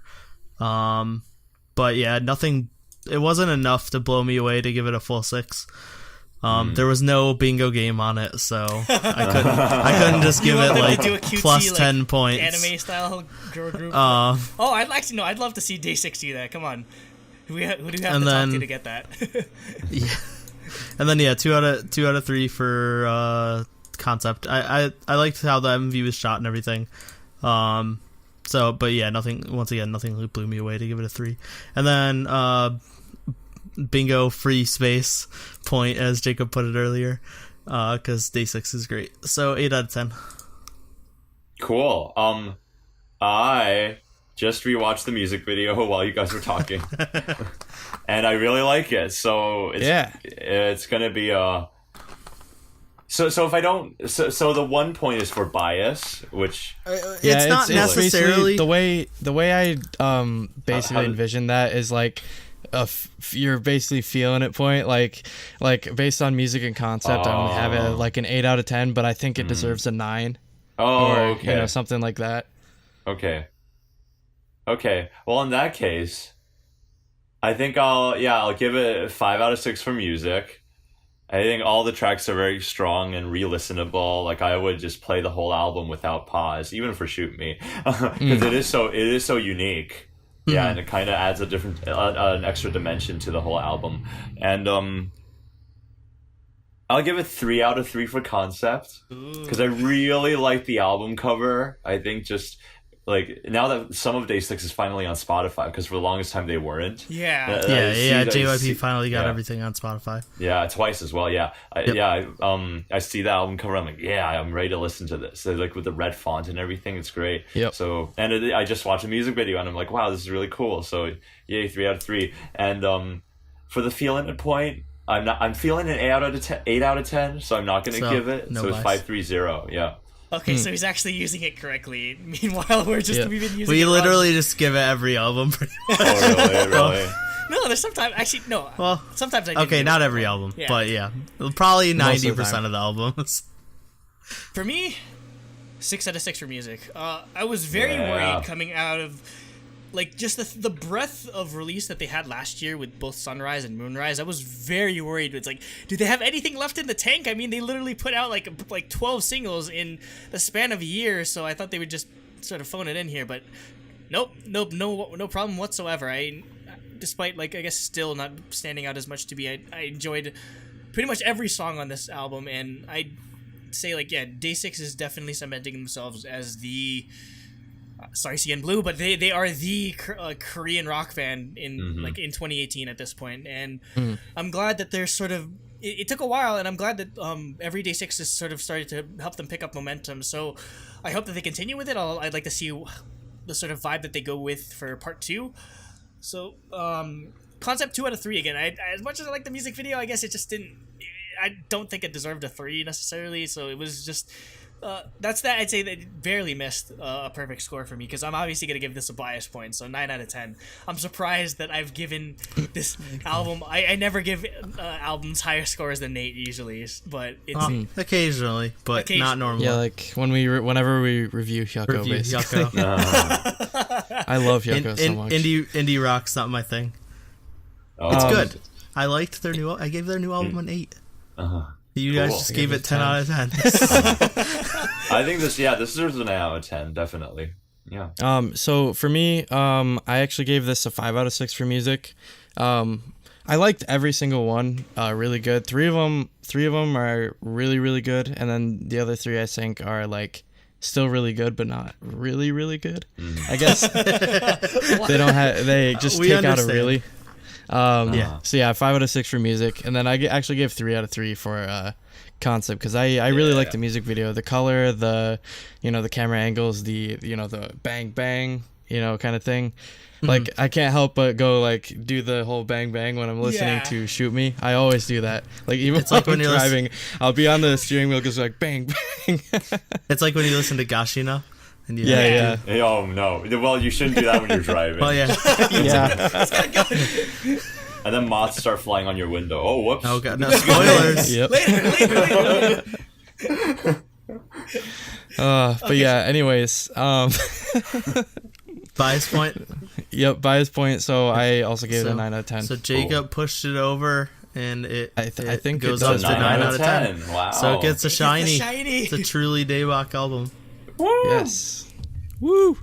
All right. Finally, we get a shiny, because remember with Umu, it didn't get a shiny because she gave it like a 6 yeah. out of... She was very harsh with She Vix. gushed about Umu Vix was today, so and ended up harsh on giving that it album. Yeah, she gave it a 6 out of 10. I was just like, whoa! I thought I was gonna be the curmudgeonly one. But see, at least Kevin is sort of reasonable when it comes to his scores. Oh no, I really like. Yeah, this is really good, and MOMOLAND is like my stand. I stand them. So Yep. yeah. All right. Okay. Topic 3. And now for something completely different. Yeah, which we've never done before. Oh boy! So I'm gonna give the little background here. So they asked go for me it. to do a topic, and I'm like, I don't know. I'm still not quite into K-pop. Like I can't think Enough. of a K-pop topic. Yeah. And then they're like, oh well, you can do like a movie or something. And then I'm like, at first I suggested Love Exposure, which was a Japanese movie, and I'm glad they said no, because that would have been a slight deviation from like just the Daebak, the Korean theme. So then I was like, oh, there's this horror film that came out like a year or 2 ago, and I've been meaning to watch it. It's called The Wailing. And the Korean title is literally the name of the town, which I like more. Goksong. Yeah. Yep. I like that more because the the Wailing's kind of a dumb name, to be honest. Yeah, because everything that the just a little, everything that characters do in this movie, the town very much supports. It had to do with the type of town they lived in. But anyway, so we all watched it on our own time, and now we're gonna talk about it. Let's give our quick spoiler-free take, even though I already ruined it. With the, No, it wasn't. I think you're fine. So for me, I liked it. Like I said before we started filming, horror movies don't really work on me. So I knew going in it's not gonna get that part of it's not gonna really affect me. But I still enjoy some. I enjoy a good horror film, even though they don't really scare me. Right. But most horror films aren't very good, so I don't usually watch them. I don't know, I'm just seeing the bad ones. But I did enjoy it. It was very much a Korean movie, especially the way it ends, which we'll get into more in spoilers. But okay. I've seen a decent amount of different Korean dramas and thrillers and that type of stuff, and it very much fits that style that they like to do. It was weird though, because when it started out, this is literally my only notes on the movie before I just got enthralled in the movie and stopped writing notes, is it starts off almost like a comedy. There's very little horror in the beginning, and there's a lot of comedic dialogue and stuff. So I thought that was a nice way to ease you into it. But overall I did enjoy it a lot. Cool. Should I go? Yeah, go for it. Yeah, we'll keep the same order. All right. I really loved this movie. I thought it was a perfect experience, but after the movie ended, once I started thinking back on it, when we'll get into spoilers, there's one particular thing that I think really does not work in context of the rest of the film and its ending. But that's the only blemish. I thought, I went to see Hereditary, which was considered one of the scariest horror movies, and it actually deals with some of the similar themes as this film does, but this film does them way more effectively. And it's not only a lot of the scariness comes from just the total devastation that the film, the total downward slope which that it's going. That's what I was saying. For Korean movies, that's just how they work. They're always very depressing. But the performances, it has to do with their culture. Right. Behind all the K-pop, there has to be something that exactly. contrasts it well. But I loved all the performances. There's a child. I'm always worried about child performances, but this girl. The daughter was really good. Fantastic. Yeah. I really like the pacing. I was worried that 2.5 hours would be too long for the movie. But surprisingly, it kept on holding up. There were moments where I totally hated the characters' decisions, but I understood. They justified it. And so that's a sign of good writing. You don't have to agree with it. It's just you have to be able to rationalize in that sort of situation. It's also a sign of a good horror movie, because usually their characters' dishes enjoy garbage. I mean, in bad horror movies. Going back to freaking Jurassic World isn't a horror movie, but Jurassic World is literally humans are stupid. The movie, and I'm just why are you doing all this stupid? Right. I never had this problem. Should I press the button? No. Oh my god, that ending is so bad. It's so bad. But what else did I want to say? I really like the choice of music. It's very sparse. Music is almost only used during scenes where they show big scenery, or maybe near the end, some of the tenser moments they choose to add music. I really like it. And this movie makes it clear at the beginning that it's not going to be a jump scare fest. There's a scene that I actually thought is deliberately telling the audience that, it's not this kind of movie. And so, because I hate jump scares, they actually get me, and I always feel cheap. So because the film communicated that, I was able to let the jump scare fear go and away, actually let the tension and the suspense rise, and it did work. And finally, there's the grotesque imagery in this movie. I think were really, really, really effective. Yeah. All right, so for me, trying to think of, I think this is the first Korean movie I've ever watched. Not even joking. I've never watched any other Korean movies. You haven't seen one of these days. Snowpiercer? You never seen Snowpiercer? No. I keep trying to get them to watch Old Boy, Kevin. Neither of them have seen Old Boy. I know. I need to get. I need to get to Old Boy, and I need to get to like. I hear A Train Tale to of Two Busan. Sisters is really good. I don't know. I haven't Oh, The heard about that one. Handmaiden. The Handmaiden. The Handmaiden, boy. I've heard I a have to- lot of good things I have to about. watch too. that Amazing. downstairs though. That'll surprise you because it doesn't follow the traditional Korean movie trajectory. Oh, really? Of Yeah. a straight downward path. Exactly, exactly. I have no exposure to that. I have not really exposed to like sort of just like super. So No love exposure. So how was this as your How was this as your first Korean film? I guess just as someone that doesn't really do well with horror, and specifically like religious-based horror, because I'm Catholic, so Oh boy. yeah, this is my worst nightmare in terms of movies because all of this is very believable to me. Yeah. You should therefore it see was- Hereditary then. Oh, It I might can't. really I can't. get to you. No, I can't. Like Cooper, our friend's just been like bugging us to see it, but I'm just like I will not sleep if I go see that Wait, movie. did they like it? Like Cooper said did Cooper like it? he liked or- it. Yeah, I think Cooper he liked did. it, I think. Yeah, Really? so think. I mean, And then it's like then he messages us after watching this. He's like, "No, I hated that Yeah, movie." Oh, really? he could go either way. He has really weird movie taste. Huh. he I'll, likes I'll, just I'll very message him in Creative and chat. everything. like, Okay. didn't he I say, saw it like, twice. It didn't scare me, but I thought it was very artful. So that's my Hereditary take. like this movie didn't scare me necessarily with like just like jump scares or whatever. I'm glad that they Right. didn't resort to that, but just like I'd say the mood and just sort of like the morbid atmosphere it set up was just very disturbing, and it's something that's very hard to pull off in horror movies because it's so easy just to go like head first into like blood, guts, and everything. While it had that, I'd say it was more purposeful than like for shock value, if anything. So it's Yeah. it's definitely a movie that was very well thought out. It's also a movie that's definitely. It's not afraid to show its influences because obviously it's very heavily influenced by stuff like Exorcist and like very like high profile. I mean, like it knows like the director knows of the. Oh my god! Sick. As a motorcycle goes back in the background. Yeah, yeah. It definitely knows like the sort of history of horror and just like definitely does a good homage to it. Or Asian cinema just does it like I love how they put their own sort of twist on, I guess maybe more conventional sort of American tropes. But yeah, I'd say like despite it being very kind of long and maybe a bit confusing towards the end, it's enjoyable overall. Would I recommend it to everyone? Not necessarily. No, this is not for the faint of heart. Yeah, I mean, No, not just no, not it's just not. that. It's just it's. I guess kind of like Nolan, it's a movie where you have to sort of pay attention, and I mean, Yep. I'd say the one sort of Nolan's I guess overrated. yeah the one sort of like thing that you like it offers a lot of it provides a lot of questions, but doesn't necessarily provide a lot of answers on everything. So, I mean, as someone that's maybe a bit of a perfectionist or someone that likes like being so detail oriented or wanting the resolution to everything, that sort of annoyed me a bit. But if you can overlook that, I'd say yeah, it's definitely worth watching. And I mean, as my first Korean movie, oh man, just I want to. If it's like like Oh, it's all like Yep. this. oh man, Yep.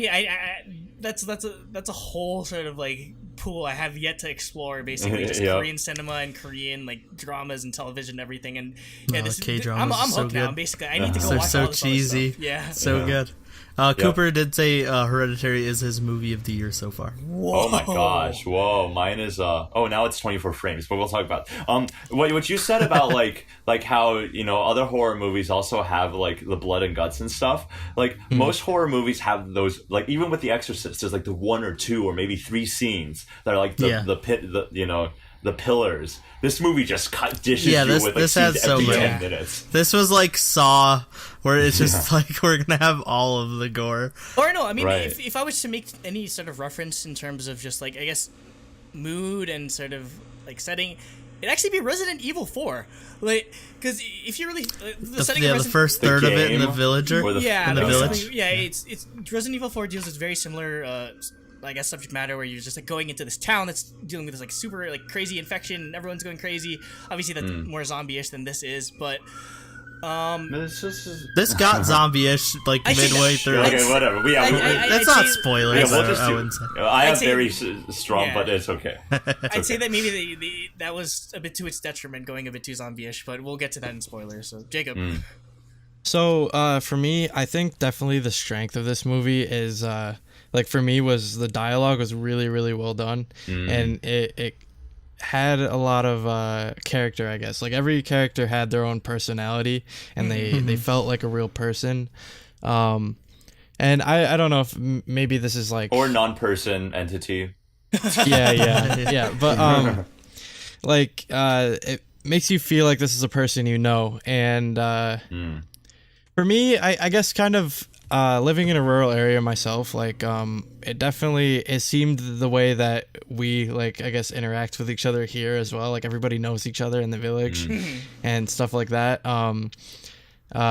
One thing that I did notice was everybody speaks in dialect because it's down in the south of Korea. So I thought that was kind of interesting. Like the name of the movie and the village, it's actually the like the county that it takes place in or whatever, Gokseong County. It was good.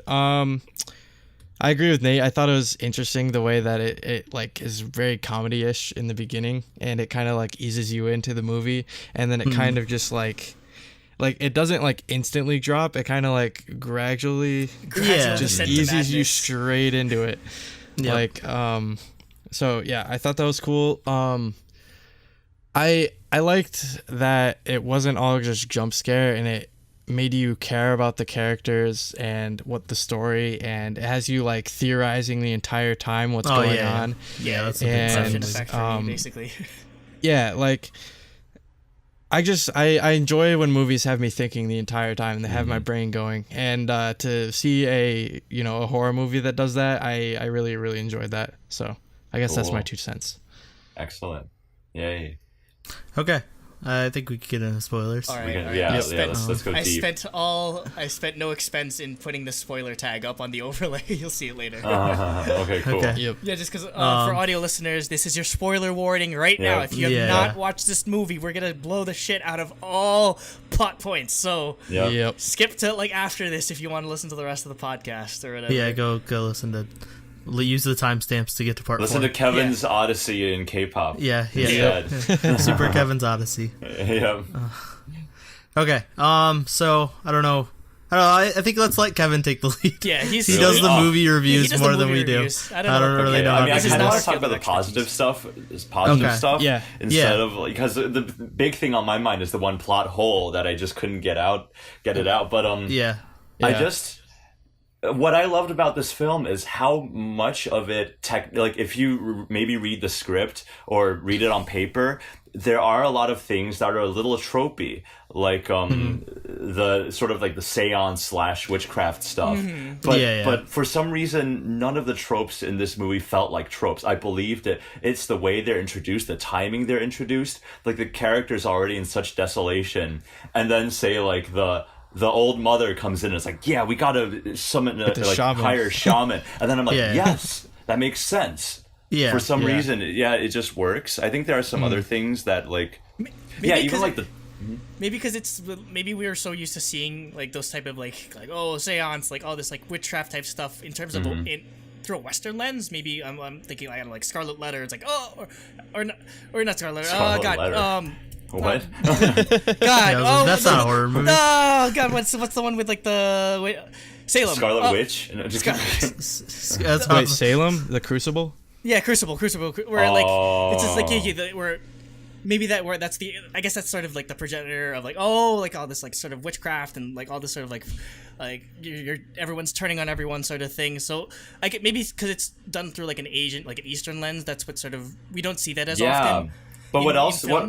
Yeah, something that really makes it work though is like with all of these other films when they talk about seances or like what is it, the medium in like a traditional ghost movie. They always have that spooky or abnormal vibe to them. The shaman is very personal. Cool guy. He like starts smoking when he's talking to the dude, and he's just like, he's just a normal dude. Just be like, hey, I told you to bring the soy sauce here. Don't question me. And it's just so great. Exactly. There's nothing like special about him per se. They didn't. They definitely didn't like lay into the trope of like, oh, they gotta be like all this like really weird and like old and decrepit and like they speak in like weird like tongues and all that sort of stuff. stuff. This guy was just Uh-huh. normal. He didn't start speaking the word tongues until he changed into like the actual. Well, they were actually doing. I was gonna say, well, performance. Ritual. yeah, well, and then even then he wasn't using tongues. He was literally just screaming for 15 minutes. It's like, The scene Yeah. where he does the actual like ritual and it keeps cutting back and forth between the Japanese dude and him was literally like 15 minutes of just screaming. Oh, it's so I great noticed. though. And he has It good was, dance it was, moves, it was too. so good. Like every time he swings a sword, he just do Yep. some. Yeah, do yeah, some he's doing moves. some It'd be weird so dance. great. I was looking at some review, or like some people were complaining about that scene. It's like, oh, it went on way too long, and I'm just like, Oh, no. there's purpose to it though. No, Like, yeah, Right. yeah, You exactly. have to Well, that's build what up it's to it's it. Yeah, it it's builds, setting yeah. the whole like feeling of what's going on, and it's that ritual scene. The first one was like actually one of my favorites. Like it's like the shaman is competing with the Japanese man. Yeah. And it seems that way at least. Yeah. Yeah. And then it cuts to the girl as well. What's happening with her? And Right. like I really loved the sort of the way that progressed. Like it was cutting back and Yeah. forth between what's happening. Like with Star Wars, they talk a lot about like sort of just Oh. like the planes of bad, like how they during the end, like the climax of Star Wars movies, it's often like there's a space battle, There's a then like, lightsaber Jedis, battle, like- yeah. it's like that sort of Lightsaber like battle, tiered- ground battle, space battle. Yeah, that's tiered approach, and like it's as weird as it is, it's very similar effect where they're sort of just like bouncing between the sort of the three different, I guess, like scenes. In Yeah, if we're talking Infinity War, which it was just still fresh on Yeah, my that mind. too. That's Yep. basically Yeah. the entire movie. yeah, just like Yeah. 3 tiers of action in that sort of way. Exactly. So. Yeah. I guess just one point I wanted to add or elaborate more on that I've sort of touched on in the non-spoiler section is definitely I feel like the religious element of this was very well done, very I well agree. done.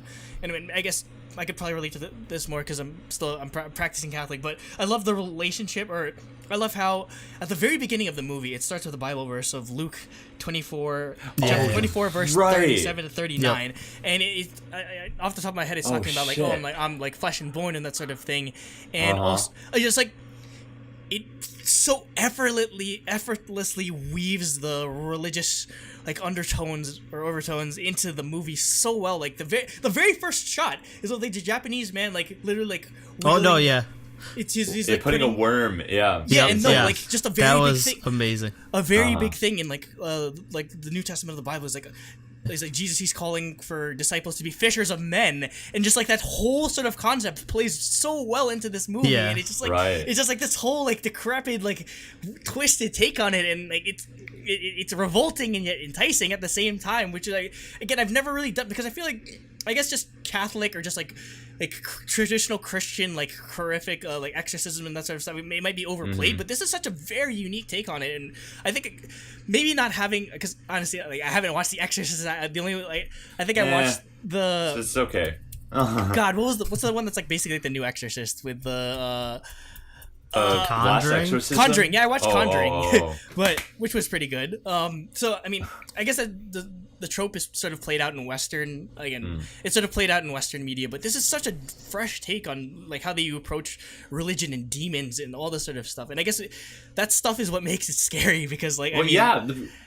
If we're talking about tropes, one of the things that I never bought into was like when people are possessed, their body's twitching. Just because maybe in the older films it never really worked. You never really see the bones or anything. There's Yeah, something yeah, about yeah. it just doesn't. It just makes it almost comical. Yeah, in this we're film. like- Every time someone's twitching, I'm like, Yep. Yeah. holy crap! Yep. it's so or no, the one scene or like in the hospital, the one guy. Oh, Yeah, yeah, they God. literally and his, kill like, him shoulder- from his, like, his, twitching. like, Yeah. collarbone like breaks. Oh my god! Yeah. Like, No, and I love my favorite part of the movie is the fact that after they show that scene, they cut to a scene of Korean barbecue, and I'm like, that's dude. like Oh, the man. like, Yeah, there's the definitely- transition Yeah. there was they're hilarious. Yeah, to me.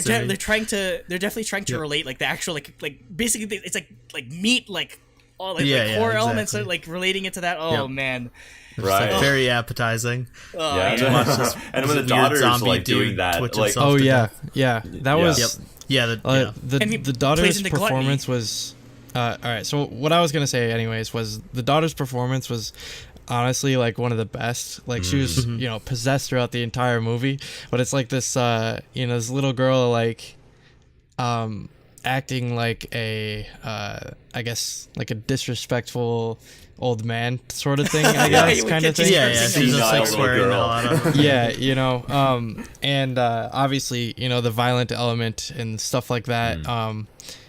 it just she played the character very well, I guess. Like, and even in this parts where she's struggling during like the rituals and stuff like that, like it was very, very believable. Yeah, what I thought was super effective was that she was the main comedic relief at the beginning. Yeah, where she exactly. discovers the parents having sex in the car. Yeah, I wrote that in my she's like notes. super sassy, but Yep. then once she starts, showing symptoms, The climax of the movie I'm is way more literally- invested. Yeah, Yep. it's literally when sort of all of this like the curse or whatever like comes directly to the main character's home. It's crazy. I mean, they played it surprisingly well for like it might not have been the most, I don't know, like it could have been, I guess it's predictable. It's like, oh my god, my daughter, or like somebody that I know and love like very much is like infected or just like going crazy too. Like that's definitely a trope that's been played out in a lot of movies where like that's what sort of drives the event home. But I'd still they pulled it off well regardless. I think. Yeah. I thought it was really cool how like very soon into the movie, I was like, oh, this main character is the perfect person for us to follow because he's not quite the bumbling idiot, but he's not like the brightest policeman either. He gets sick when he sees bodies. He's not used to this stuff. And I think his reactions near the beginning kind of helps us connect with what's going on in the village very well. And his development also, just like how basically you see him go from like, oh, he's like kind of like laid back. He's like, oh, that's not protocol. He's like lifting evidence without gloves and everything. And afterwards, he's just very calculated because, like, again, just like the fact that it has to do with his own daughter just drives the point home so immediately. And just like everything about his moves are just becomes so much more immediate and dire. Whereas he was just very chill and laid back and very nonchalant about things. Yeah. Speaking of like what we're like how very on like we're seeing what is going on like in the village. One thing I really appreciate about this movie is that like from the beginning it looks like it's some sort of like zombie outbreak disease sort of thing that's gonna go into. But it's warts and all. They show the mushrooms. But it's that's right. But they don't turn it into this huge pandemic that's sweeping the entire world and like it's like it's concentrated on this village. This village is being terrorized, This particular family is being terrorized by, the devil or whatever, know. Yeah. Yep. Yeah, I really like that. I really like the red eye effect. It's like subtle, but it's really good. Yeah. That's the first scene where I thought he was gonna jump scare like onto the rock. Yeah, and then he does it. He just preparing for it, like, he just kind of slowly comes up, and I'm like, oh, that's a letdown. But then like it actually prepared me for the rest of the scenes. Like there's a scene near the very end where he's like slowly opening a door. Like I trust the film that it's not going to jump scare, but the tension was still up. And there were jumps. Like sometimes a crow would smash a window. But first of all, it was never a loud boom in the music, and second of all, it never felt like it was something that could not happen in real life.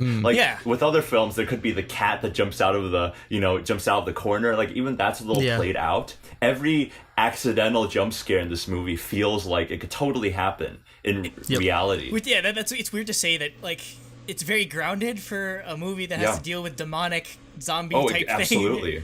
It's a very interesting sort of take on it.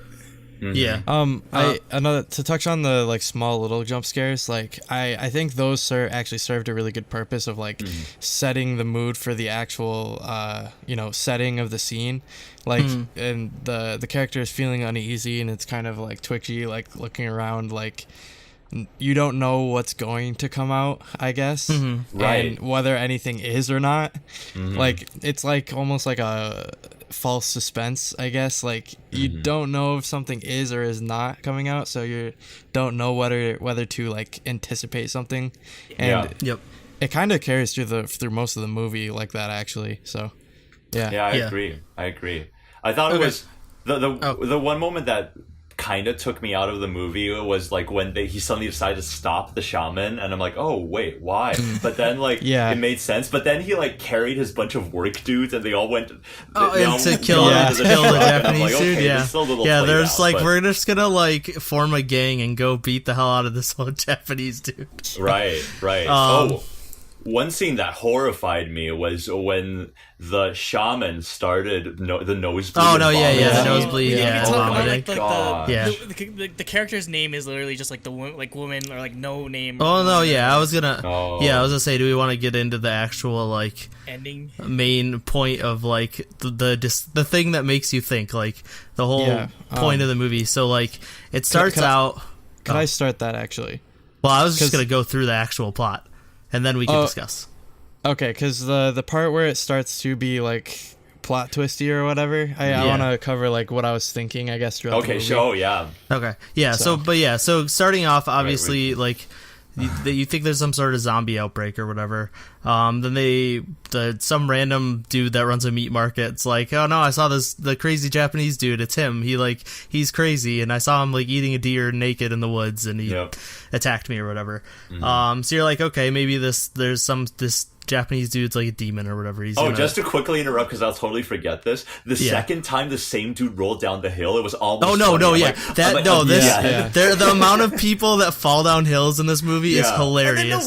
They're so bad at walking down hills. The freaking lightning bolt. And then he gets struck by lightning randomly. I don't know. Within the chaos, it actually worked. It did, It was almost amusing, but I'm just like, oh shit, nope, it's only going to get worse. Getting killed by lightning is probably like, or getting struck by lightning is probably like one of the more tame like things to happen in that movie. Right. Yeah, exactly. In retrospect. Okay. I really like the wife's reaction where she just says something like, "Oh, it's not the or it's not the." Good thing he took all this tonic, so he survived. Yeah, tonics. Yeah. Yep.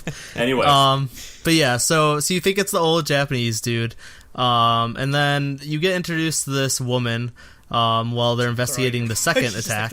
Well, she throws rocks first of all. Yeah, she's just throwing rocks at him for like 15 minutes, and then she eventually gets close enough to talk to him. Side note, she's really pretty. I need to I forget her. She is very pretty. I need to look up all the cast name, honestly. But being very the guy who plays the Japanese dude, he's such a good actor. He's been in like the Love Exposure director. He's been in a ton of his movies. Like Why Don't You Play in Hell? That's a strong recommendation. He was in the live action adaptation of JoJo's Bizarre Adventure. Oh boy, really? Wait, what? Play? I have no idea. I was just googling his like. That's I was weird. looking up his IMDb and I was like, what? All right. So yeah, Probably you get played introduced. Josuke's grandpa. You get introduced to this woman, and she tells like, it's the Japanese dude, like he's evil, like, but she's weird, like you think I don't know something's going on with her. She talks about this old woman telling her, which never really gets resolved, I don't think. Not that I can think of. But then whatever. Yeah, but then for like an hour and 15 minutes, you completely forget about her because they don't bring her back for a very long time. And it's all about the Japanese. And it's all about the Japanese dude, and they're figuring out what he's doing. They go to his house and find some weird ritual stuff. When they introduce her, like, you think she's just another one of the villagers, and she's also somebody who's seen the Japanese guy. Yeah, just like gossiping. Yep. And then I'll let you progress until she disappears, which is like one thing, but you're like, maybe she just left like abruptly. Like it didn't necessarily mean she was like a spirit or anything. Then like for like an hour and 15 minutes, it's all about the Japanese dude. They investigate his house, find this ritual stuff, find a bunch of pictures of victims. The one thing I need to bring up, again, sort of tying this to religious elements again, which again will tie into the end. I love how the only person that's able to communicate with the Japanese man is a priest. Again, just like tying it, like the only, like the religious person is the only one that's able to communicate with See, I just watched it, so I didn't even have time to process all of this thematic stuff. Like so I watched this like over 4th of July weekend, and like I've just been laying at night thinking about all of this stuff. Yes. So one of the police dude's nephew is a priest, and they bring him along because he can speak Japanese. So he's the only one who can really communicate with him. They investigate him. They find a bunch of creepy stuff. His dog attacks them, and they kill it. Oh boy! But then. Yeah, like stuff just keeps happening. That's when the main character's daughter starts getting possessed, and they find her shoe in the Japanese dude's house. So you're like, okay, he definitely has something to do with it. Like he's definitely evil. He's some sort of spirit, or he's casting spells on them or something. Like he's definitely a bad guy. Yeah. But then after like probably an hour, all the shaman stuff we talked about before. They All talked the to shaman stuff. They put a rake inside some minion zombie. in his head, the police. henchman. One of the police dudes dies, Mm-hmm. becomes a zombie, and they fight him off with a rake. Yep. But then so they form. That's actually they form a like mob that we talked about. Oh, the dude's face gets peeled off. So they form a mob to go kill the priest. Japanese dude. Once the shaman ritual didn't really work because it was. Well, okay, actually, that's something we should point out. So when the shaman was doing his ritual, he actually started killing the old Japanese dude. So you're like, okay, he's definitely evil because you're like pounding stakes into this idol of him. That's the one plot hole. Yeah, I don't understand why. That doesn't really make sense. We'll get to that. Yeah, let's finish the once we get summation through the and whole we'll end. Go deep. But after that, he's like, okay, you're killing my daughter while you're doing this. Stop doing this ritual. We'll just go kill him the old-fashioned way because we can go kill ghosts. Like, we're just going to get a group of 5 guys with, like, 2x4s and rakes and stuff and go kill the funniest thing is, like, for the longest time during that scene, they were just saying with blunt objects. I'm like, I saw some shovels there. Where did that go? Exactly. And then finally you get the rake, and I'm like, okay, that's pretty satisfying. Well, and then they get the shovel, and the zombie breaks the shovel in half. With a show of strength. That's great. So they go kill the old guy, or they try to go kill him, and they chase him down the woods. So let me stop you there. Yeah. So at this point, when they're chasing the old guy, he seems like much more helpless. Yes. Right. At that point, that's when I'm started to think. Like, I even wrote in my notes. I'm like, weird theory. What if the Japanese guy is doing his rituals? He's also a shaman. And he's trying to heal her. But the the reason he was being bad guy. like destroyed during the rituals or whatever was because the actual demon was attacking him. But then that fell apart. Well, when I watched it, at first I was like, oh no, his body's very weak because of the shaman ritual. But it took me until when he fell off the cliff and he was weak, the camera started focusing on him sobbing. That's the moment where I'm like, what? So, that's the other big plot hole for me is by the end of the movie, that doesn't make any sense. Exactly. Like, why? Exactly. Why was he crying? Like, it doesn't make any sense. It didn't. That was a big plot hole for me. But so they chase him through the woods. He hides by like kind of hanging off a cliff and like falling into the bottom of it and like hiding. But it wasn't a big fall, so it wouldn't have hurt him or whatever if he was human. And he starts sobbing. Which you're like, okay, so he is actually a good guy. Like I feel like at that point you see him sobbing, you see him weak. Like you're thinking, okay, maybe he actually isn't the bad guy. A really quick way to change that is if another character in the movie was present with him. Yeah, exactly. That he is doing it to make the show. But this is just for the audience watching, and I just don't like it when that was do the that. problem. That was the one problem I have with that is if someone saw him weeping and they were like, oh, maybe he isn't the bad guy. Then sure, it was him lying to them. But he just doing it to the camera didn't make any sense. Though then again, he was right underneath them though. At the time, so but none of them. It could have been that. But it could have been like, he deliberately hid himself like that to be at the very edge of the cliff. So we'll keep going. Unless you have anything else to say, Jacob. No, it's just. No. I was gonna say it's just weird. I guess. Yeah. He's hiding, and then so they're like, okay, we can't find him. We're gonna start driving back home, and then his body hits their car. That I was like, what? Yeah, and then you're like, okay, so something's really going on here. So he wasn't the bad guy. And then I didn't even realize it was his body at first. I was and like, they throw his body off the cliff because they don't want it to look like they killed him, and you see the ghost, the lady behind on the cliff. You finally see the woman again for the first time in like an hour and a half. And you're like, oh, she killed him, so she's evil. Like she is the bad guy here. Well, he was actually like trying to stop her, and save everyone. Right, which because I thought the shaman calling him. Yeah, exactly. And I thought that would have been like, to be honest, like just getting to the end, we've hinted enough, like he's the bad guy.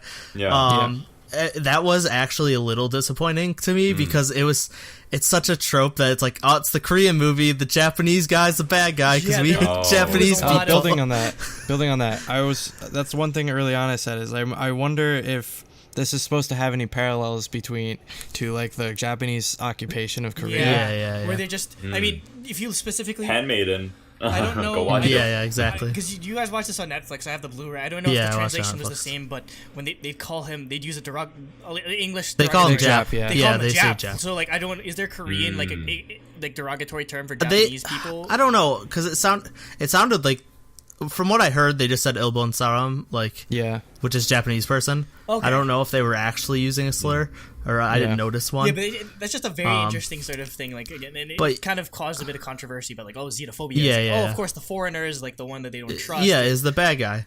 Yeah, But and I I mean, thought it would have been such a sweet twist if it was actually the Korean ghost or Yeah, whatever that was a bad guy. it'd be Yeah. a bit more sort of. Like meaningful, but I guess he sort Yeah. of explained it as like he didn't necessarily mean it to be that way. I guess it's just sort of they wanted it to be like they wanted the demon to be something that they couldn't necessarily communicate with. Communicate with, yeah, Yeah, which is understandable. Bringing it back to like the scene where like at the end, very end, the priest goes into this cave and finds the somehow still alive Japanese Yep. man just like sitting there in like a rag and everything, and like just the whole conversation is like. That might be like one of the best scenes I've ever witnessed I in love all that of scene. film. In all of film, because just again, it ties back to like the Bible verse at the beginning. Like he's just like all this stuff about like all this religious element about like how this priest is like self-doubt and all this sort of stuff. It's like, oh, you already think of the demon and everything, and Yeah. Like he's him- like, why should I tell you what I am? But you already think I'm a devil. yeah, Like, and that's like literally that's just like the way that like Jesus can't would change your speak, mind. Like Jesus would speak to people. It's like, oh, like he speaks a lot of these riddles and that sort of thing, and like he talks like when he starts slowly reaching his hand out and like he refers to that Bible verse at the very beginning. It's like, Yeah, oh, yeah, he like says- I can't be like I'm not a ghost because I'm a flesh and blood and everything. And if you pay attention to his hand, there's a hole there in Yep. Catholic doctrine Oh, that's called yeah. stigmata, and there's. Like you could obviously debate it, but there have been people throughout history that have recorded like they've had the wounds of Jesus where like you have the thing on the side and you have the nail holes in your foot and your hand and everything, and so he's luring the priest into like a false sense of security and everything, and then Yeah. afterwards when you see him in his full like demonic form, like I can that image Honestly, I feel like he is the devil. He's not just Yeah. a demon. He is the devil. Yeah, and I mean, like that image is burned into like my mind for the rest of my life. Like honestly, like Yeah. when I close my eyes in the shower, that's what I see. Like it's that like haunting of an image, and then friggin' it's like it's so they're definitely paying attention to like how like sort of Catholic doctrine works, because again it's like that's how they say like the devil is gonna try to like misdirect you and try to think like, oh, he's a good guy and everything, and like afterwards you know it's too late. Like it's too late. It's just like the attention to detail they paid with that just incredible. Like it's like it's that vivid of an image that I can describe it like to the T. Just like every word and every like the lighting of it was perfect too. Just like this dimly like All the cave, candles just, like, around oh him. my Yeah. god. Just I guess as a side note for lighting, this definitely like I know this came out like 2016. I know Yeah. it's a bit too recent, and who knows how they originally filmed this in, but this is definitely a candidate for a movie that I want to see in not necessarily just 4K, but HDR. I was gonna say I want to check if it was, because it looked amazing on my TV. Yeah, Oh, the that's so cinematography good. in this movie was incredible, especially those like landscape shots that they'd use that to reset or set scenes perfectly. Like again, if they had HDR lighting where it'd just be like the contrast, oh my god. Yeah, I want to check if it did or not. I love the way the my camera is TV always was slowly moving. It just adds to the eerie atmosphere, even at the beginning of the film. Jacob, Yeah. I know you wanted So- to get a point in. So I'm wondering, this is kind of just something that entered my mind. The fact that the old man ended up being the devil himself, you know, the parts where during the ritual, like he gets hurt and he starts bleeding and stuff like that. That's the and the part where he starts, well, hold on. And the parts where he starts crying and stuff, I'm wondering if maybe, you know, because he's the devil and he's trying to like infect the hearts of people, maybe he is aware of the audience watching the movie. That's a way to that's a don't way do that to me. Oh god. that's a way to justify it, but I don't know how but I don't strong think it's that worth is. it. Yeah. I agree with you. It is not marked as 4K or HDR, but it looked amazing on my Oh, OLED. it's amazing. Like Incredible with the colors and cinematography. everything. Oh my god. Yeah. I'm thinking of other scenes that like trick the audience but work. Yeah, For I was example, gonna say, do we want yeah. to get back into the summary and go through? Oh right, Yeah, because we skipped ahead to the end, but we haven't got it. Okay. Yeah, Okay. so yeah, the crazy ghost lady kills the Japanese dude, and you're like, okay, the Korean ghost lady is evil. And he was trying to save everyone. Then you get even more confused because then there's a scene of the shaman walking past her, and that's where the projectile vomiting and like the crazy blood loss out of his nose That's disturbing. happens. So disturbing. And you're like, okay, so now I'm really confused because either she's good and the shaman's evil, or like she's evil. It's like, Well, the I shaman love the moment when and he her are went not back the to same his side. place and the candle blew out on its own Yep. and his reaction. Yeah, exactly. Because Yeah. what we think at the time is like, oh, there's a force of evil that's so strong that it even surprises the shaman. But it turns out it's actually like the virtue and the good side. So like that was I was actually really surprised at that part where he started bleeding and like actually looking scared, because before the shaman he was always very so confident and, cocky, stuff like that, and like this is the first time we see weakness out of his character. Yeah. Oh man, and that sort of relates to the like he ended up being in league with the Japanese. So then you know the shaman and the Korean lady are not on the same side. Yeah. But you're still kind of unclear of what side everyone's on. The shaman guy's like, no, I'm going to Seoul. I'm out of here. This is too much for me. And then his car gets attacked by moths. And he turns the around. visual imagery Basically, it brings it's like the plague. Yeah, it's like the plague. Egypt Yeah, exactly. Oh my god. Yeah, it's like again, all these references are incredible. So, Andrew, thanks for dishing out all this stuff. Also, now that I know you're Catholic, I can't wait for Love Exposure. Get ready. You It will just keep giving me change Catholic everything. movies. Yeah. Just fucked up Catholic movies. So he's like, he gets attacked by moths or whatever, so he just turns around. He's like, apparently I'm not allowed to leave. And so that's obviously the devil was keeping him there. Which we get to later. But then the main character goes to tries to go back home to save his daughter, because he's like, okay. Yeah, something's wrong or whatever. And the Korean ghost lady stops him, and she's like, no, if you go home, you kill everybody. I've set a trap. It will protect everyone. But if you go there, you ruin the ritual. And then there's a thing with a rooster crowing 3 times. Yeah, there's a rooster crowing 3 times. Straight out of the Bible, where like he did, like right after or I believe right before Jesus was crucified, he told Simon Peter, he's like, Simon Peter, do you love me? He's like, I love you. He's like, I'll die for you. He's like, before the cock crows 3 times, you will deny me 3 times. And then like, again, that just plays right into it, where like she's sort of like the good character, and she's like, oh, don't do it. It's the 3rd time. Like, like again, just like all these subtle references they make to it, and again, it might escape the larger audience, but definitely like, maybe Korea being a very religious country, Korea's very Christian. They definitely recognize the overt symbolism in all of this. But what matters is the craft is so good that it works on both levels. You don't even need to know all this, and it's still such a good movie. It's very hard for movies or any type of medium to sort of incorporate any type of religious aspect to it and still appeal to a secular crowd. But I'd say this movie did a very good job of that, where the imagery sort of speaks for itself, where you don't necessarily need that background knowledge. It just, if you have the background knowledge, it just sort of enriches the experience so much more. So another thing about that scene where she's like, you need to wait.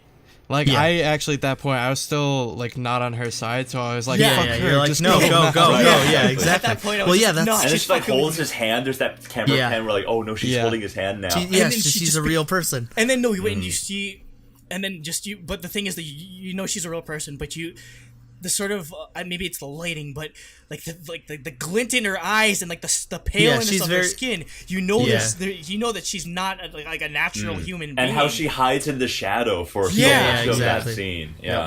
So while she's holding him there, the shaman calls him and was like, no, don't listen to her, like go, like she's evil, like she's gonna ruin everything, kill your daughter. So yeah, eventually he gives in and goes there, and it was awesome because like there's this whole ritual set up, and he crosses the threshold, and like this plant dies. I think I don't know what type of plant it is, but it's hanging above the door. Yeah, it looks similar. It's not mistletoe, I don't think, but yeah, so it's hanging above like the barrier to his house, and yeah, when he walks through, it dies. And she just like you just see the despair in her eyes or whatever because they cut to her. And yeah, you find out the little girl this whole time has been possessed and like freaking out and stuff, which we kind of glossed over, but we talked about her acting before. So, and he walks in. Well, one scene that I've been thinking of is the scene where she's like holding a screwdriver or something, and then you see like the neighbor babysitter just like body laying. But the first thing we see is like her just, we don't exactly. Yeah, she's like, "Oh my god, what did I do?" And then, but at this point, she's just like cold, calculated. Like you see, like it's just like there's almost nothing left of Hyojin, the daughter. Like there's nothing left of her humanity left. And at the end, when he goes to see, he's just like weeping like uncontrollably because he's like the wife and his mother-in-law are dead, and he's crying out to Hyojin, and I'm pretty sure. I think I read the synopsis. Apparently, she ended up stabbing him too. What the fuck? She did. They don't show it, but she killed him. She kills him. He's dead. He's dying. He's dying at the end. Words. Yeah, because he's saying he's like whispering it. Yeah, he's like, God. "It's okay." But so Hyojin kills her mom and grandma, and he walks in to see that. And he's just like sobbing there, crying, talking to her, calling out her name. And this whole time, this is when the Japanese guy finds the priest finds the Japanese guy in the woods in a cave and finds out he's still alive. And so you're like, okay, so he is a ghost. Like he is not a shaman. And this is where you find the whole realization that he's the devil and she was the Korean ghost or shaman, whatever she was. Like a good one. She was a ghost, good. I'm pretty sure. And so then Hyojin kills her dad, which you don't see on camera, but at the end he's just whispering her name, and like you can clearly tell he's dying, bleeding out. And then the shaman, he's packing up to leave, and like we kind of glossed over this, but he drops a box. And I actually, when he dropped the box, I thought the mask was gonna be in it. The mask that they found. That mask freaked me out. Because that mask was creepy. Yeah. And so they found a mask in the Japanese dude's house, but they also found a room. I think the mask, what that served the purpose of was like just like showing the viewer once again, this guy's Japanese. This guy's like a kabuki mask. So in the Japanese dude's house, they found like a room full of pictures of the victims. Yep. So the shaman dude's packing up to leave, and supposedly all the pictures were burned by the Japanese guy, but the shaman dude has them all. So you're like, okay, so the shaman dude was another in detail working cahoots. together.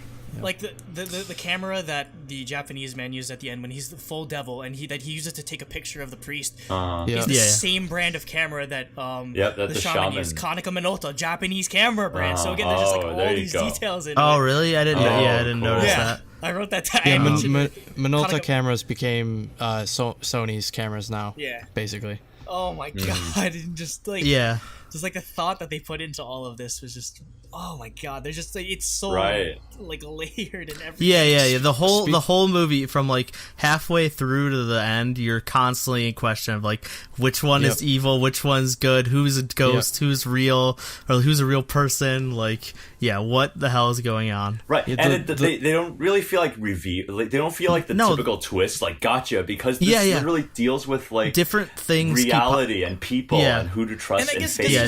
The movie developed at a much slower pace. It's weird because the end of it kind of felt like nonstop, but it didn't necessarily feel like, oh my god, like sort of like a maybe more action-oriented horror movies where it's like, oh, they're just like beating up all these zombies and all this sort of thing. It's just like it's a literal definition of a slow burn. It was like, I guess like the beginning of the movie had like kind of like noir elements where there's just like like finding these crime scenes, that sort of thing, and like that slow burn sort of feel definitely like goes throughout the movie. I guess it's just a difference in sort of how Asian cinema is with tone, necessarily, where I feel like like American cinema is just like everything needs to be on an extreme, where it's just like, oh, Right. like, yeah, where this is, it was a lot more subtle in its emotions, and maybe that's what made it more realistic, where, because you can definitely, you're more able to identify with these people as human beings and not as just like characters on like the TV screen. Right. It's also different because like American cinema, in horror movies, there's always the exposition. They always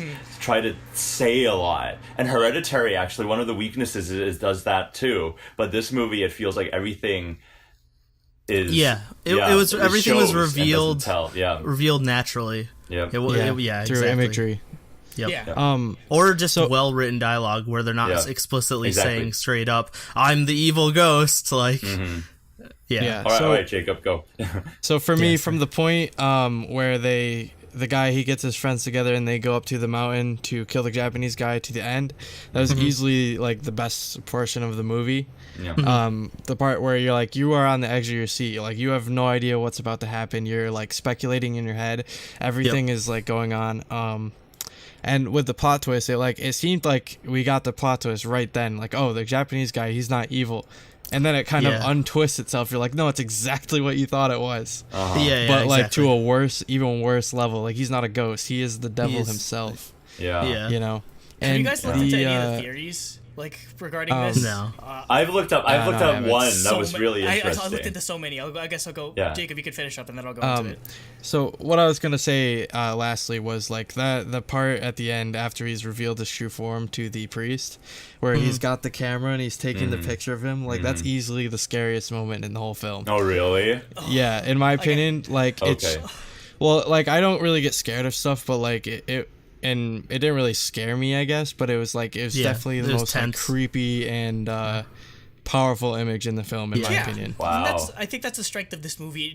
It scares you through, I guess, imagery and not necessarily through like with shock value. But I actually, see, this shows why Hereditary isn't scary for me, because I didn't find that part scary at all. I actually found the first half of the movie to be overall more scary. I was gonna say, for me, the first time that Hyojin really starts being possessed was the most tense part of it for me. Because I also didn't get scared either. Also was up there. I don't get scared either. But when she's like starting to act like not even when she's like freaking out and swearing or stuff, but when she just gets silent and like she has that cold like killing like murderer look in her eyes. Again, because she acted so well. Like again, that plays into like the sort of. Well, again, Fisher's when she's eating fish, and then gluttony, and like all these sort of like, there you go. There's just like all these details into it. But anyway, with the theories, the one I haven't had any chance to like sort of develop my own, but the ones I've been looking into, the really interesting one is that it goes with the Japanese man is possessed by the devil, and then the one that you're seeing is he's possessed by the devil, and then. When you see like him get like thrown into like apparently when he's doing the ritual, when they're doing the ritual at the same time as like the seance for Hyojin, he's transferring the devil into that dead body, like like the one that ended up becoming a zombie. That's where the devil ended up being, and that after that he was like a regular human when he wakes up. You know how that would explain why he cries. Then and then he's just like a regular human being. That doesn't necessarily explain how he gets thrown into like the truck off of the cliff, but at that point this theory is under the assumption that he's dead, and that the person that the priest sees at the end is the actual devil, and that he's just taking the form of the Japanese man. I'm just I have chills thinking about it right now. Wait, that makes sense, because I wonder what the dude in the truck was all about that entire time. Yeah. Oh, I thought, because what I thought it was he because that was. Before we find out he's evil or whatever, I thought that was when I thought he was good. So I thought, he's finding these people that are dying from this possession and stopping them from turning into zombies. And so he was doing a ritual to stop that dude from turning into a zombie, but then he got attacked by the other shaman's ritual, and that stopped him from doing his ritual, which made the dude turn into a zombie. But that makes sense too, that the shaman drove the devil out of him. The devil got transferred to the zombie dude, and so he was human again. Yeah, it's so and that would explain the crying. That definitely makes a lot of sense. Yeah. like there's some other ones like I don't know that God, I can't think of them right now because that was like the most like I guess like striking one out of all of them. But yeah, what did you? I guess what are your guys sort of like explanations or like sort of theories? And apparently, there's one that says because I what surprised me was like the devil that shows up at the end is actually like the Christian devil. Yeah. Because like the entire time there was like the shamanistic thing going on. Yeah, exactly. So I think there was some Reddit post that said like, oh.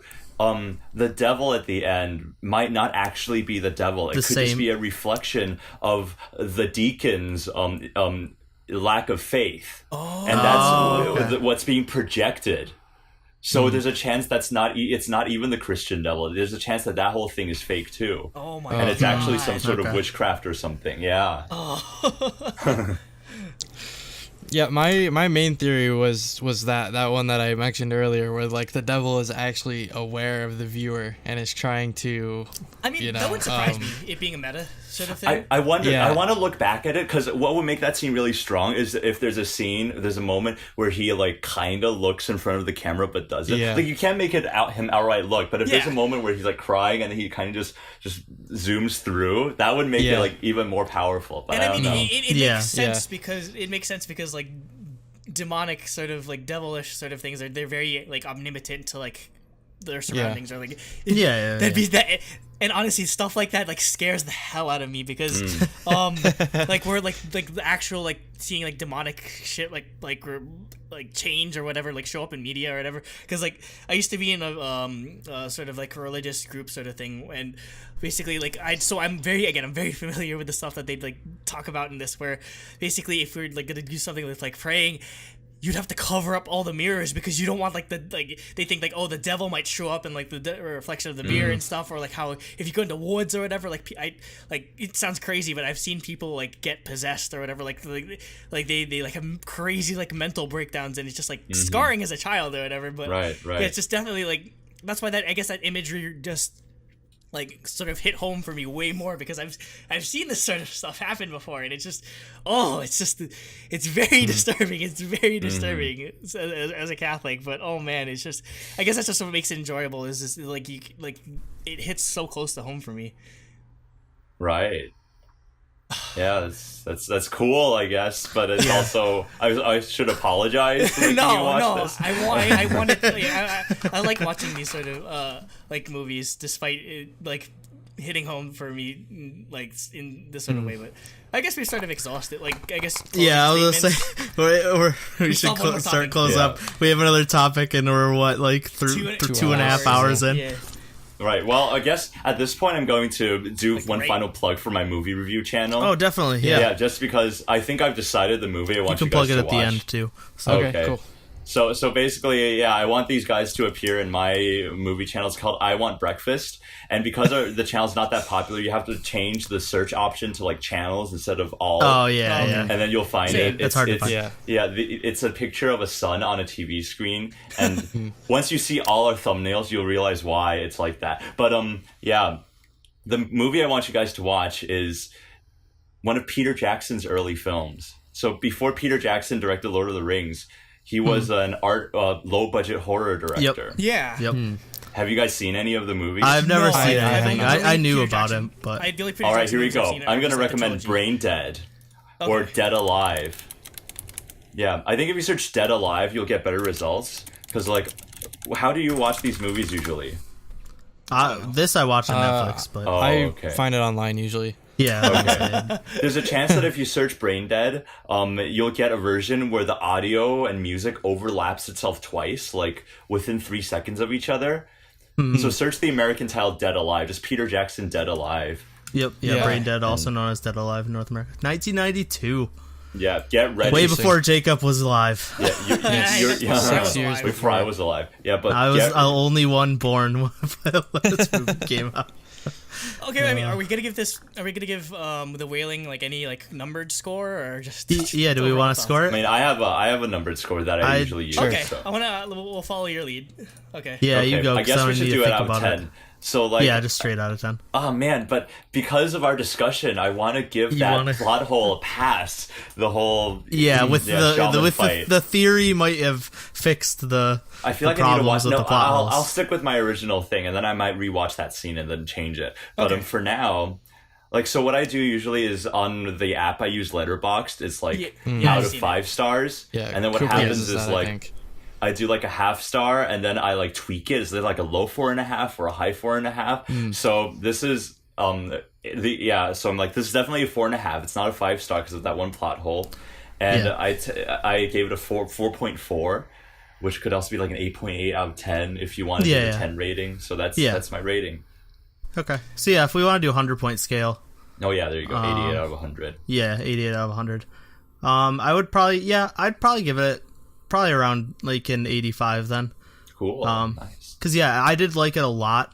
I can't knock it for not scaring me because that just is a thing for all horror movies. I feel like it's not fair to knock it. That it was definitely it was definitely tense. But actually, like, talking about all these theories and stuff was like more scary than the actual watching the movie. Probably because I watched it in the morning this morning. Yeah, and now it's like I midnight. Watched it, like, I watched it during the day, but in such a way, I guess that's sort of like what makes it scarier is that like that kind of ties into the movie where like talking about things or like them like gossiping about like all these things that they can't explain and trying to rationalize it is what makes it more scary in a way. And that's like Hereditary for me. The movie didn't scare me at all, but talking about it.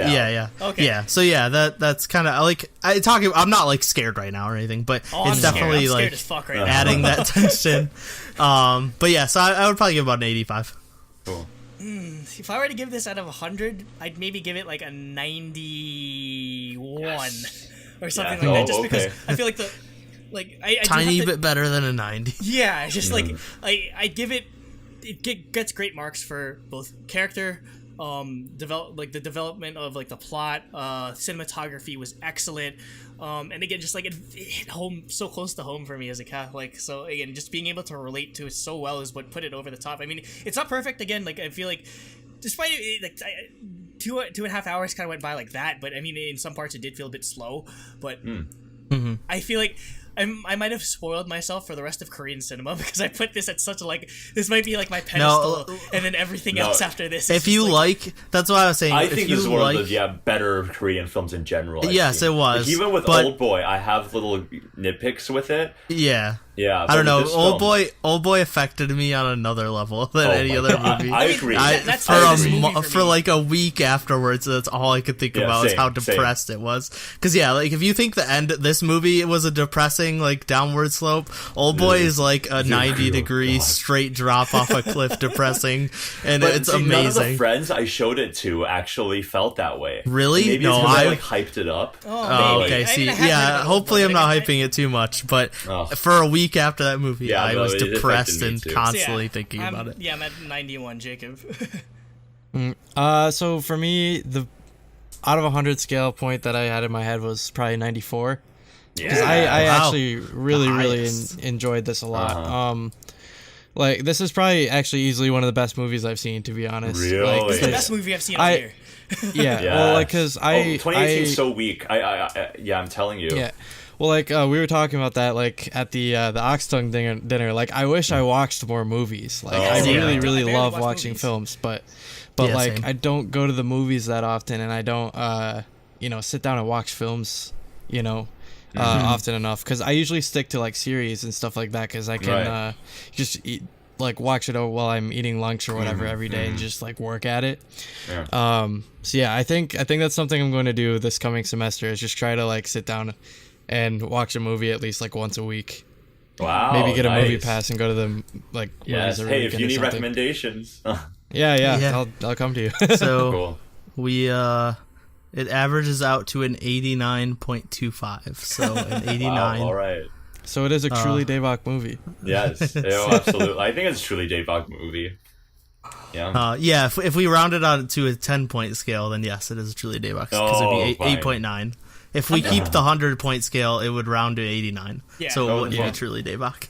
Yeah, we'll just go back to our 100-point scale or our 10-point scale. Yeah. Yeah. I'm definitely interested in seeing or the thoughts of if any of our viewers ended up watching this. along with us. yes. Yeah, definitely comment. Please comment. And PG please, Or talk comment. Yeah, well, talk to Yeah, us yeah. on Discord too. We'll tweet them or something. Kevin, I'll Kevin join the should Discord join and the I'll- Discord. yeah. So we can. I think we actually have a section for movies, so Yes. we can use that section to talk about it. Or we don't, but we can make one right now. we can make one right now. We'll for make you, a Kevin. channel for movies. Yeah. Okay. Let's move to topic 4. All right. Spoiler Topic tag. 4. Spoiler tag is off. Spoilers For are audio gone. listeners, Spoiler tag is off. Yep. We have Super Kevin's Odyssey, as we're now calling it. Here we But go. basically, Here we so go. if you've been listening to the channel before Umu was on the podcast proper, I interviewed her as my Patreon reward. Just one-on-one, just talking about her, like how she got into K-pop and how she created React to the K. So I kind of want to do that with Kevin, especially because in like the last month and a half, Yep. he really got into actually being a fan of some groups. It's his- Whereas before he kind of just reacted to stuff that Umu told him to, I assume. Yeah, this is his Yeah. NCT 127 come to Jesus moment, but we're just K-pop in general, not with NCT 127. So yeah, so like how did you get into K-pop? Like, cause you know some groups like Girls' Generation you knew before React to K, right? Yeah, exactly. Like Yeah, you talk, I've, so like how did that, like what did you know about back then, and like what got you into becoming an actual fan of like Twice and MOMOLAND and that type of stuff? I feel like somebody just showed me Into the New World. It was actually their debut that I Yeah, first Into the got New World. into. Yeah. Yeah, That's and- actually a legendary protest song. song now.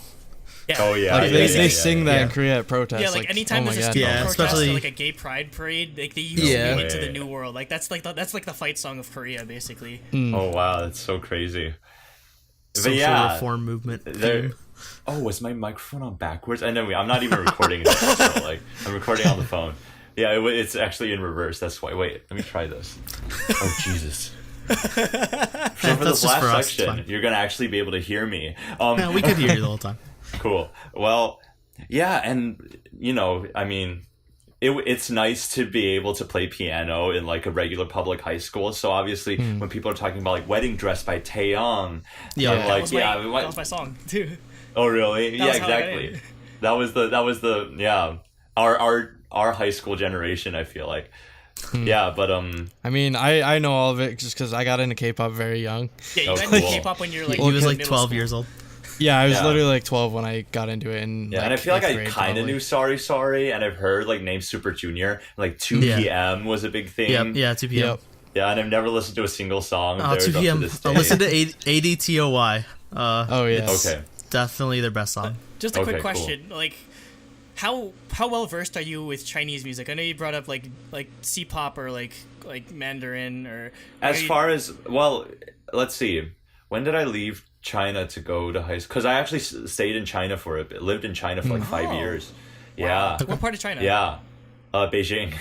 Oh, The hot spot. And I think I left around 2009. So music around 2009, 2004, I'm really familiar with. so like Like was Tonghua. like Jay Cho, like was he popular then or? Oh, big deal. That Yeah, was I know, his 'cause- peak. Because I know he's still popular because when League of Legends had like the finals, like he performed at like the finals in the Bird's Nest in really? Beijing, like the Olympic Stadium and everything. So I just wanted to like what's sort of like the comparison or like the sort of similarities and differences you can draw between Chinese music and Korean music. That's an interesting one. Well, okay, I guess I'm jumping. I'll go back to my K-pop timeline later, Yeah. but that's an interesting Yeah. question. Honestly, they're different enough because I feel like C-pop doesn't draw its influences from American music as much. Yeah. It sort of sometimes does more Euro dance music, and Yeah. there are some more rock bandy sounds. Like there are a couple of legit rock power ballad rock sounding 90s groups, and K-pop sort of had that too. But even up to like the early 2000s, there were many rock songs that I could recall where like you hear the power guitar, you hear the drums. And that's something with K-pop. Yeah, it took until DaybakCast for one to really, really come out. And but then earlier this year, Umu made us react to Orange Caramel. Yep. Orange And Caramel is so it blew good. my mind because it sounded so much like C-pop. Yep. Maybe it's the way the pentatonics work. Maybe it's just the Euro beat sort of fast-paced thing. But it just really reminded me of the way just C-pop is constructed, and I can't even dissect it well enough, but it just has the vibe through and through. Like one thing I'm not as well versed, because I mean, like my family like historically speaks, like the Chinese side of my family historically speaks Cantonese, but I cannot speak one word of it. Okay. Cantopop is more. I don't know it too well, but I find, because I've been recommended some Cantonese pop song or Cantonese music by like a friend of mine who was dating like a Chinese guy. So she like a lot of stuff she recommended were like ballads, and it's like very powerful like female like vocal sort of things. Yes. And it's like I'd say that's a very interesting like. It's kind of like, I guess, the one thing I found with like Chinese music, I guess it's a lot more rooted in like traditional music. It's just a sort of like a modern evolution of it in some way, especially like with like the. I guess like the ballad aspect of it is like it's like really like depressing, like sad sounding like sort of right. music. Well, the ballad, the Chinese ballad, goes back all the way to the '60s, where you have songs like "Tian Mi Mi." I don't know if you know, but it's like sweetness or something. where like they sort of constructed on a pentatonic scale, but it's different enough from Chinese folk music that it can be considered C-pop, but just really early days. But then on the other hand, you do have the songs that really sound like Chinese folk music, but they're just really popular nowadays. So I think, yeah, in terms of folk tradition, I think C-pop does connect to its roots more instead of being like this huge more industry. Eastern. Yeah, it's kind of like how with Korean, I mean, there's a specific like genre of music, trot music, that has its like roots in like traditional Korean music, just more modernified. But it's just like they've found more popularity in the American style that it's just not as. I mean, it's obviously really popular in Korea. Like Han Jin Young is a very popular trot singer, but outside of like the K-pop sphere, EDM trot nowadays anyway, like which is amazing. Yeah. But again, that's just like a side note that I was want to bring up. So you can get back to the thing, or Jacob. One thing I want to add in there. So like you were saying, like sort of like the evolution and stuff like that in K-pop, the westernization actually, like in my experience, has only been happening like probably. Yeah, I'd say since like probably 3 or 4 years. I'd agree with that. I'd say 2010 is when it probably started, because like when I got into K-pop was probably when that started to happen. Yeah, it used to be more Japanese sounding like before. so like if you go to like 2008, everything sounded very very super J-poppy. cutesy J-pop. But then you move to like 2013 and onward, then everything's very Americanized. Right, because or if you go back, like way back, like there's a group TVXQ/DaebakCast, like they did a visual K, like straight up like crazy like Japanese like emo hair type thing concept. So I've seen that. Super Junior's debut. Yeah, TVXQ is huge in China. But yeah, Super Junior's debut was the same thing. They were basically just anime character haircuts. Cool. But yeah, all the girl groups just did like super cutesy J-pop stuff. All the guy groups did super like EDM dance focused J-pop stuff. Because I remembered, so going back to my time, I remember listening to the Wonder Girls. Yep. And Genie and G by SNSD. None of them sound like American pop. They're very much their own thing. And now that I have more knowledge, like I've listened to like Replay by Shiny, like what? That's not. Replay is amazing. So good. Yeah. But then I remember just being out of the loop with K-pop, and the next thing I know is like a Fantastic Baby by Big Bang. I'm like, what happened? You're like, this is a completely different genre. YG is definitely the progenitor of, like, I feel like they were sort of the catalyst for the move towards more Western style like of music, because I feel like I'd say that's when they were at their sort of peak, when Big Bang and 21 were like coming over to America and like basically dominating sort of like the airwaves in such a way. And I mean, like they were filming like music videos over here in America. So I feel like that's sort of what spurred on like, everyone else is like, if we make American music, maybe we'll get more popular and get like we'll be like. Well, what another song that really caught my eye, I think it was a later TVXQ song. There's the one with the music video. They turn into like this one big arm and they wave their arm together. Oh yeah, Catch Me. Catch Me is Me, yeah. such a good song. Catch I was Me. gonna say I saw that Well, live. I need to remember the name Oh, of that really? song. That's the first time I heard the triplet rap in Korean. Yeah. And that just stayed with me forever. I'm like, oh, K-pop can do this. Yeah. Yeah, and that just left a huge impression. And I think it actually made me not want to get into it as much because I'm like, oh, this is stuff that I'm familiar with, but in a more Western. But it also feels more maximalized, and with the higher budget music videos, it was like I actually can sympathize with people who like they see K-pop nowadays and they're like, oh, this is alien to me. I don't want to get into it because I was once like that. There was something, even being like, and someone who's lived in China for a long time, seeing that I didn't really want to get into it. There was just part of me that's like from both sides, you were seeing like this is different. Yeah, exactly. Was the language barrier a big thing for you or no? Not particularly, because I listened to their older stuff too without knowing. Yeah. I'm trying to think. Maybe it's because I didn't really follow like what happened to girls group. I remember like listening to like I Got a Boy. Yeah. Or like The Run craziness. with the Devil, and I just did. This is like not Run my Devil Run. SNSD. Run. I Oh yeah, because definitely Run Devil felt Run that. was Yeah, the Run first Devil Run. comeback that they actually changed their style and did something crazy. That's, and different. that's why I've been saying for a long time I want Twice to have Twice- their like Twice Run needs Devil their Run. Run Devil Twice Run. needs the Run. Run Devil Run, yeah.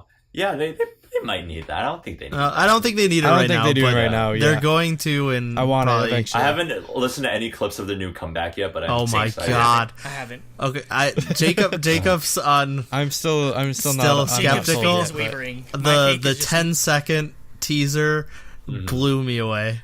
Really? Yeah, I well, heard so like half a second when I passed through the Instagram story on just some of the accounts I follow, But no. and I'm like, "What is this?" Oh nope! Like it actually was like, Yeah. this doesn't sound like anything I've heard from the half second. So that's not anything. I don't know. I'm really excited for it.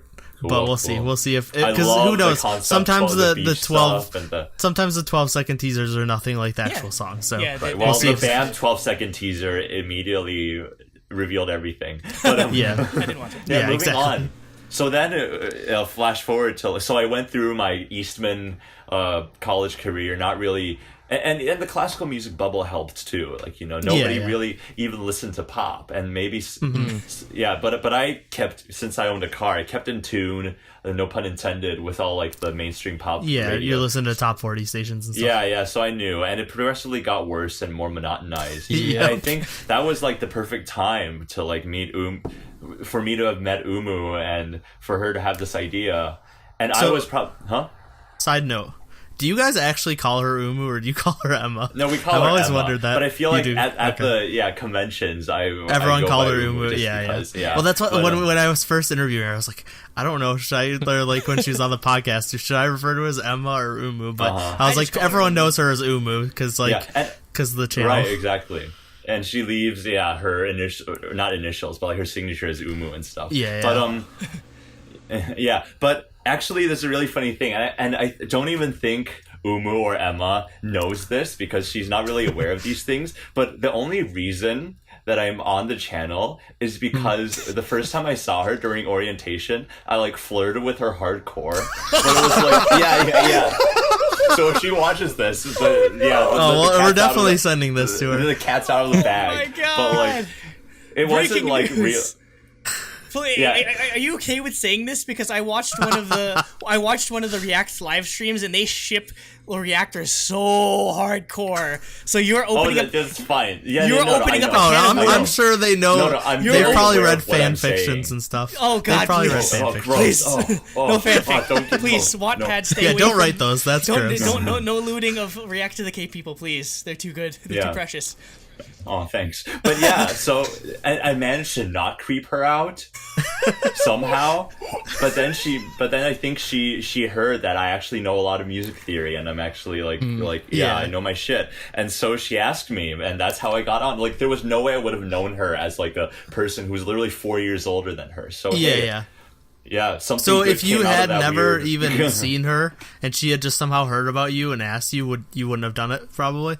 No, I might have done it, but might like have, okay. I don't think she would have asked me in the first place because she's Okay. Yeah, like most of the people she asked at the beginning were all horn players anyway. So it's Yeah, like- I was Okay, gonna say that makes usually, sense, 'cause, at the yeah, beginning it was different people she departments. interacted with regularly. Yeah, it didn't take until I guess I don't know. Who knows how things would have played out. But yeah, that's an interesting backstory. Did you know any of the other reactors before? Like, did you know Unity or? Oh yeah, I or knew anyone Unity. else? Yeah, we're in the same Okay. piano department, and yeah, we got along really well. So it was nice to be paired with someone you actually had a rapport with. Exactly. Which makes sense because it might have been would have been a lot more awkward if If you were paired with just some random person. Right. Yeah, maybe. Yeah, but Unity definitely made it all the better. But and then we started reacting, and it not even KCON LA, like to the point where KCON LA didn't even phase me to become an actual K-pop fan. Where KCON LA was a situation like last year's KCON LA, where all the reactors who were there just were in shock of how many people knew Big us. it was. Yeah. And we were also in shock of how big the K-pop fandom was and how insane, just how crazy they get. They know all the choreo. There's like random play dance.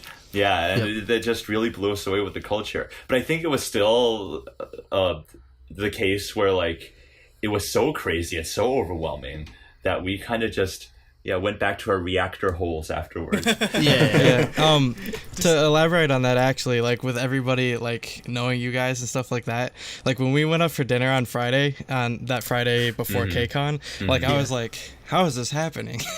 Right, because you guys were so personable right from the get-go. Which is that was funny because Cooper, our friend who came with us, he said like nothing throughout all of dinner. I was wondering. I thought the podcast was 4 of you. So I was like, wait. So there's this 4th guy who never talks. He's just our friend from our internet chat or whatever. Yeah. But afterwards I asked him, and he was like, I was just so starstruck because like on one side's PD and on the other side's like Kevin and Umu, and I was I watch their channels every day and I don't know what to say. Oh, that's nuts. Yeah, I was surprised because what we got at KCON LA was everyone wanting to take selfies with us. And they never really, only few of them sparked up an actual conversation. And that's something, like if I met MOMOLAND today, that's probably what would happen. Well, even the ones that speak English, I would be like, So it's getting that celebrity rush that really, it felt really strange. But after, what was I going? You're talking about KCON LA.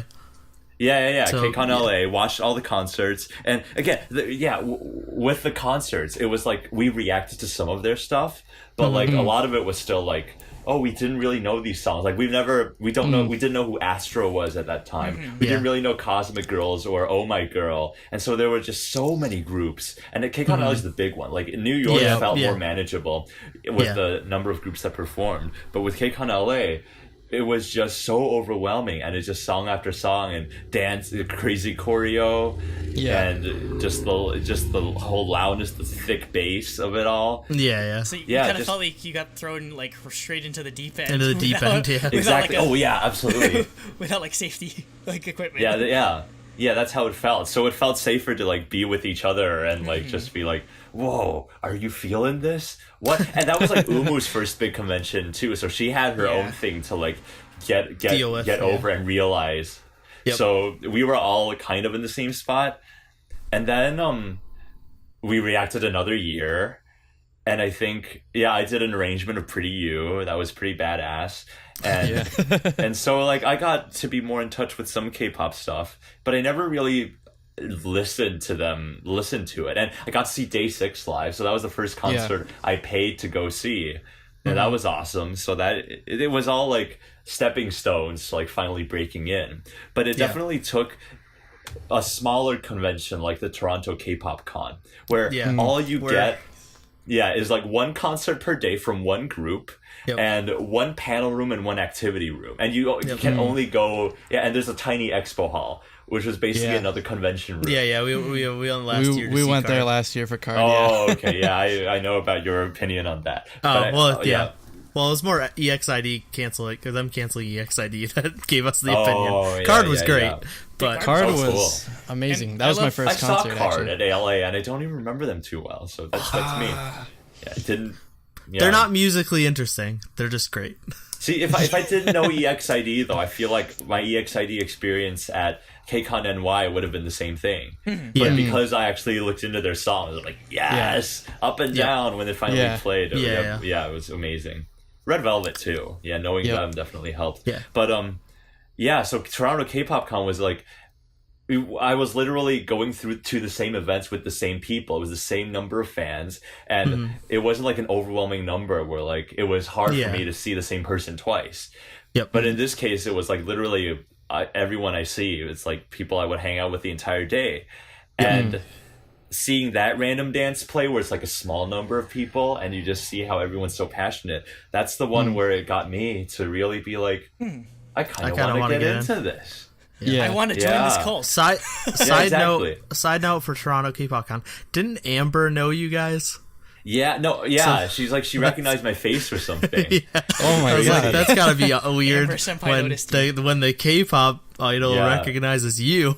No, and it was so cool because there was this girl who was in front of us who like made this ring out of thread, and she was gonna go propose to Amber, and then she recognized me too, and then the girl was like, like spazzing out, getting really nervous about proposing to Amber. So by the time it came for her to propose, she actually told Amber that, Kevin is my minister. And so I was able to get a hug with like that girl and Amber, like a group hug. Oh my god, that's amazing. Yeah, it's like this crazy time. And again, it was her first time doing like a live high touch event, and so she just broke the rules and made everybody hug her. Oh, Wow. And this could be the only time she does that, just because I was like, security probably hates you it. get more jaded, and you kind of don't want to SM deal in with particular SM really doesn't like people a- touching their artists. Yeah, they have a no high touch rule. That's why at New York, at KCON New York, you saw like none of their groups. Yeah, had Red any fan Velvet, Super interactions. Junior, Oh, NCT really? didn't do Yeah, any because fan they're interaction. very strict about it because I guess they just stuff goes Well, bad. Saw But, some- With the kind of Yeah. crazy stuff that Suju went through and TVXQ went through in the past, it's understandable. yeah, but Yeah, so that's awesome. Amber seems like such a chill, down to earth person. Oh, Again, so- I've kind of yes, it was so criticized her great. music before, but I definitely love to hang out with somebody like Amber. She's so yeah, she's so funny. Oh, She- that entire show was just mostly a talk. Like she did way more talking and Q&As than Yeah, than yeah, actual but music. it was so much fun. And she even said right out the bat, like, "Oh, I do runs during the day. If you see me, please stop me and talk to me." yeah, she seems Which so is nice. she's great. So like Yeah. now that you've sort of fully assimilated yourself into the K-pop cult, like sort of like how would you sort of explain, or how would you sort of, I guess, describe the thirst you have to just discover like new K-pop? Like, are you just like looking for new stuff every day, or are you just like sort of trying to try to slowly accumulate like your knowledge base of groups, or like how are you trying to go about? I mean, I guess feel like expanding right it? now I'm still catching up. Okay. Yeah. While having these like 2 or 3 groups, including Day6, where I really focus on what they're doing. Yeah, in the future too, like just kind of knowing their release dates and stuff, kind of knowing what kind of social media and what kind of websites to follow to really know that. Because like when you're out of the loop, it's really hard to know, oh, this is the release schedule for the photos and everything. But Yeah, once you're yeah. in, you're in. Yep. Honestly, that's a very good place to be in, because like I remember that back in like 2011, like I was just like it was like a huge snowball of me just like, oh, I love this. Yeah. And like with Momoland, we were reviewing earlier, Andrew was like, yeah, there's people like criticizing it because the dance is the same as Tiara's Lovey Dovey, and I was like, that's one of the songs that I was getting as I was snowballing up when I first started. So I was like, oh, I fucking love that song. That's like one of my right. like Yeah, that's a classic to right me. now, Kevin, you're like a kid at Toys R Us stage of your Exactly, K-pop. exactly. Where just like everything's just like shiny and new and like Yeah. so. Yeah, I'd kill to like be at that stage again. Like honestly, just like just being able to like discover. I mean, I guess in a way, being doing a K-pop podcast where we literally like looking up 100 new groups like every right. podcast is kind of like that. But again, just like that sense of discovery is definitely I think was the most sort of, I guess, engaging or rewarding part of the whole like I guess process of becoming a fan. I don't know about you guys, but that's definitely what stuck with me. Yeah, no, definitely. But for us doing the podcast and getting those 100 new groups, the only problem is the stuff Kevin's looking at is already vetted to be good. We have to go through these groups that have literally less views than we do on our episodes, and they're just like the most low budget, really bad stuff. Gosh. But there's gems hidden in there. Yeah, and Plus all the ballads. Also the ballads. But I feel bad. I always feel bad how jaded we are, because I love ballads too, like Jacob said. Yeah. But it's just like there's so many of them. It's so hard to describe a ballad over and over again in different ways. Well, that's me in many ways. Not even with movies. With movies, I tend to still get that sense of wonder, and then the Jurassic World: Fallen Kingdom comes out. But when it comes to like classical music and like performances, like my criteria is even higher than like most people at Eastman. Like, because I listen to so much, I would pick like from 50 recordings of the same symphony, my favorite recording of each movement. It's like, oh, this conductor does different movements. No, I need to pick one that suits the whole package.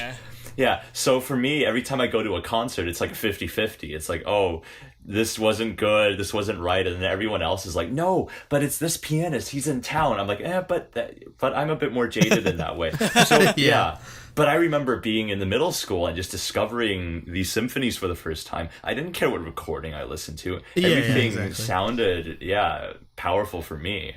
So I definitely feel a similar parallel. Yeah. And one thing that I really noticed is, especially with this release of BAM, like if I had come in like a year later and then I've discovered MOMOLAND, I might, because here's the thing.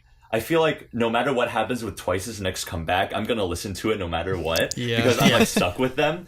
But with Signal, I don't like Signal as a song. Thank you. Thank you. These guys kill me for not liking Signal. No, I don't. Signal's my least favorite Twice song. What are you talking about? I just like it, though. I like it. I don't hate it, but it's definitely their worst song. Okay. Or single, at least. But what happens is, like, I feel like if I got into K-pop before Signal came out, Signal will be one of those songs where I would still listen to all of the time because I stand Twice. And it's nice to have the freedom to be like, oh, Signal is bad, and I can be, like, actually have an opinion, and it's not just my bias playing through. But I feel like as it goes on, it's going to get harder and harder. Jacob and I will literally love anything from Girls' Generation for the rest of our lives. Really?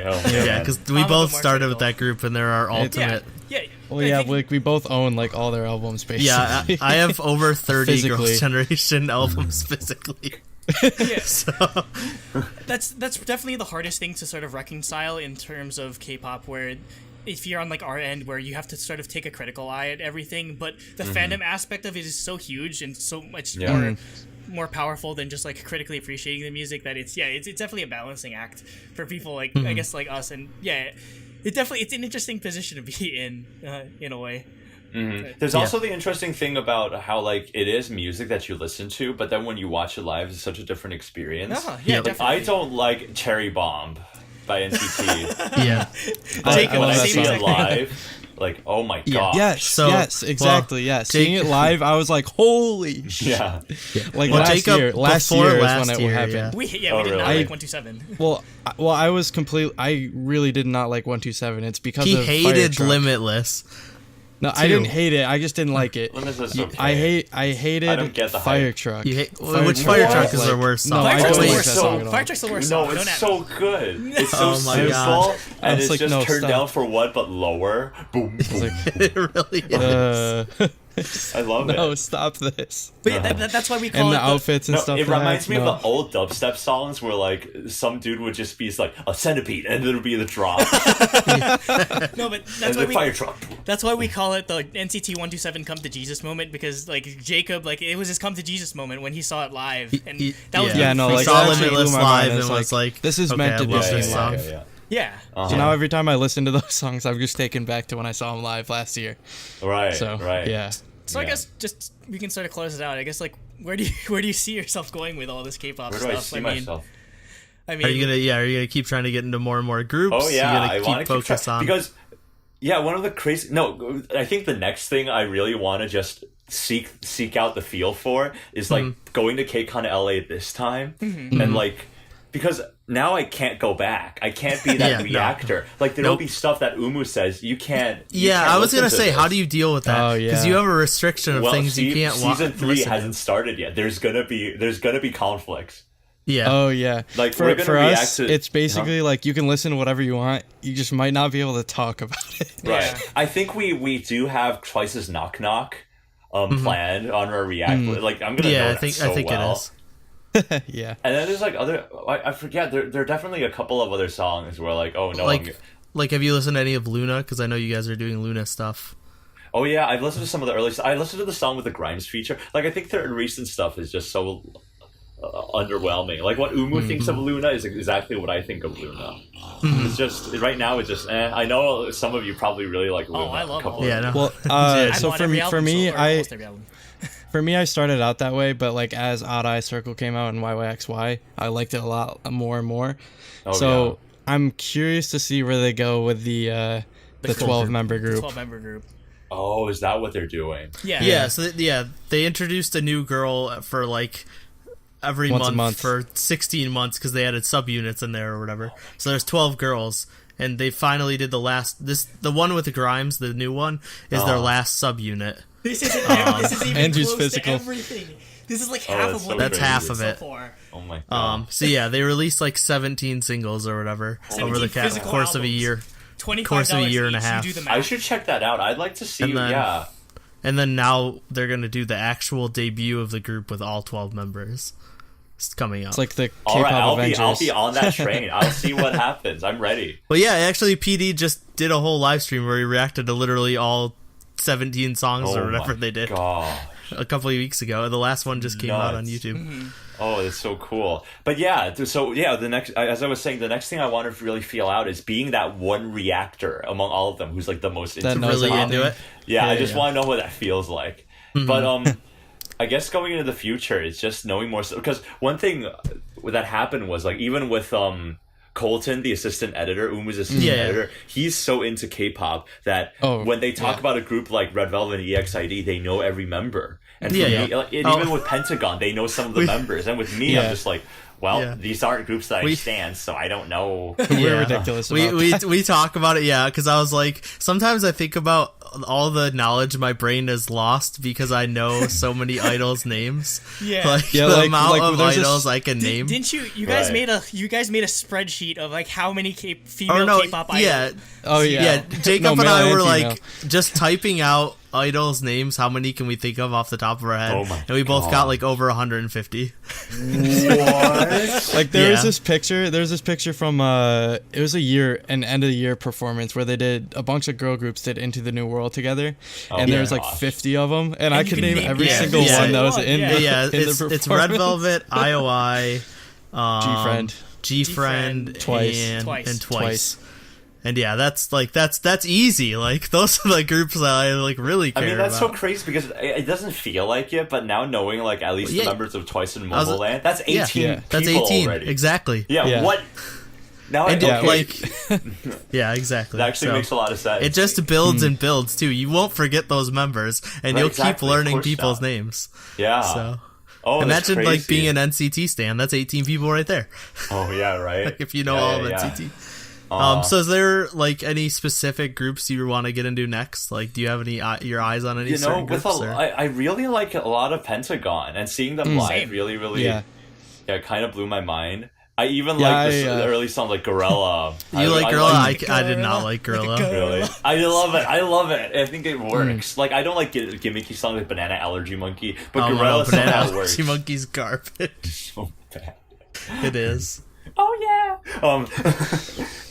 Yeah, but I guess what else do I want to? Yeah, in the future, in terms of future, yeah, season 3 of React to the K is going to be very interesting. Mm-hmm. I mean, I don't like to brag, but I kind of like to brag. I'm definitely React to the K's most valuable asset. Oh at yeah, this definitely. point. Yeah, yeah. I'm You're sorry. you're think the a lot of most people would well agree with known. that. I mean, I love Yeah, all and of I'm them, also, but, yeah. and I'm apparently the most recognizable face, which kind of blows my mind because, like, I occasionally watch the React to the K videos, and I'm like, oh, I don't appear that much. I wonder why that's That's the case. It's because you're the most animated. Yeah. I guess Yeah. so. And when you do show up, you have the most like crazy reactions. Like it's not a because you're reaction. freaking out over musical stuff. It's not a reaction unless you're running over to the piano and just like explaining Exactly. every single detail. Yeah. And then like, it helps yep, that that's Kevin. sometimes Umu gets me to react like just with her on like the new Yeah. stuff. Yeah, Like we yeah. did Junghyun's Yeah. album, and that was great. Yeah, so I'm Yeah. glad. Yeah. As I believe, as Senator Palpatine said in episode 1, we will watch your career with great interest. Prequel memes. Oh my gosh, you have two prequel memes.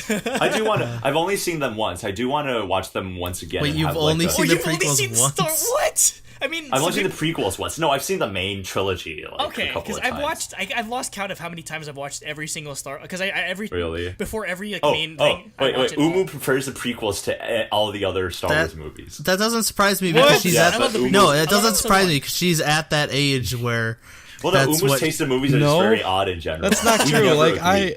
that's not Yeah, even but- true though. I know, the but same there age are as her. I know, but there are a lot of people at your age that saw the prequels first, so they prefer them. That's true. Yeah. They That's think true. that the original trilogy is like too old and like too like dated. Yeah, but- The CGI that in is the a common prequels, thing. It Yeah. gives me cancer. but hey, more power to them. They're on the higher ground. Yeah. If we're going back to prequel memes.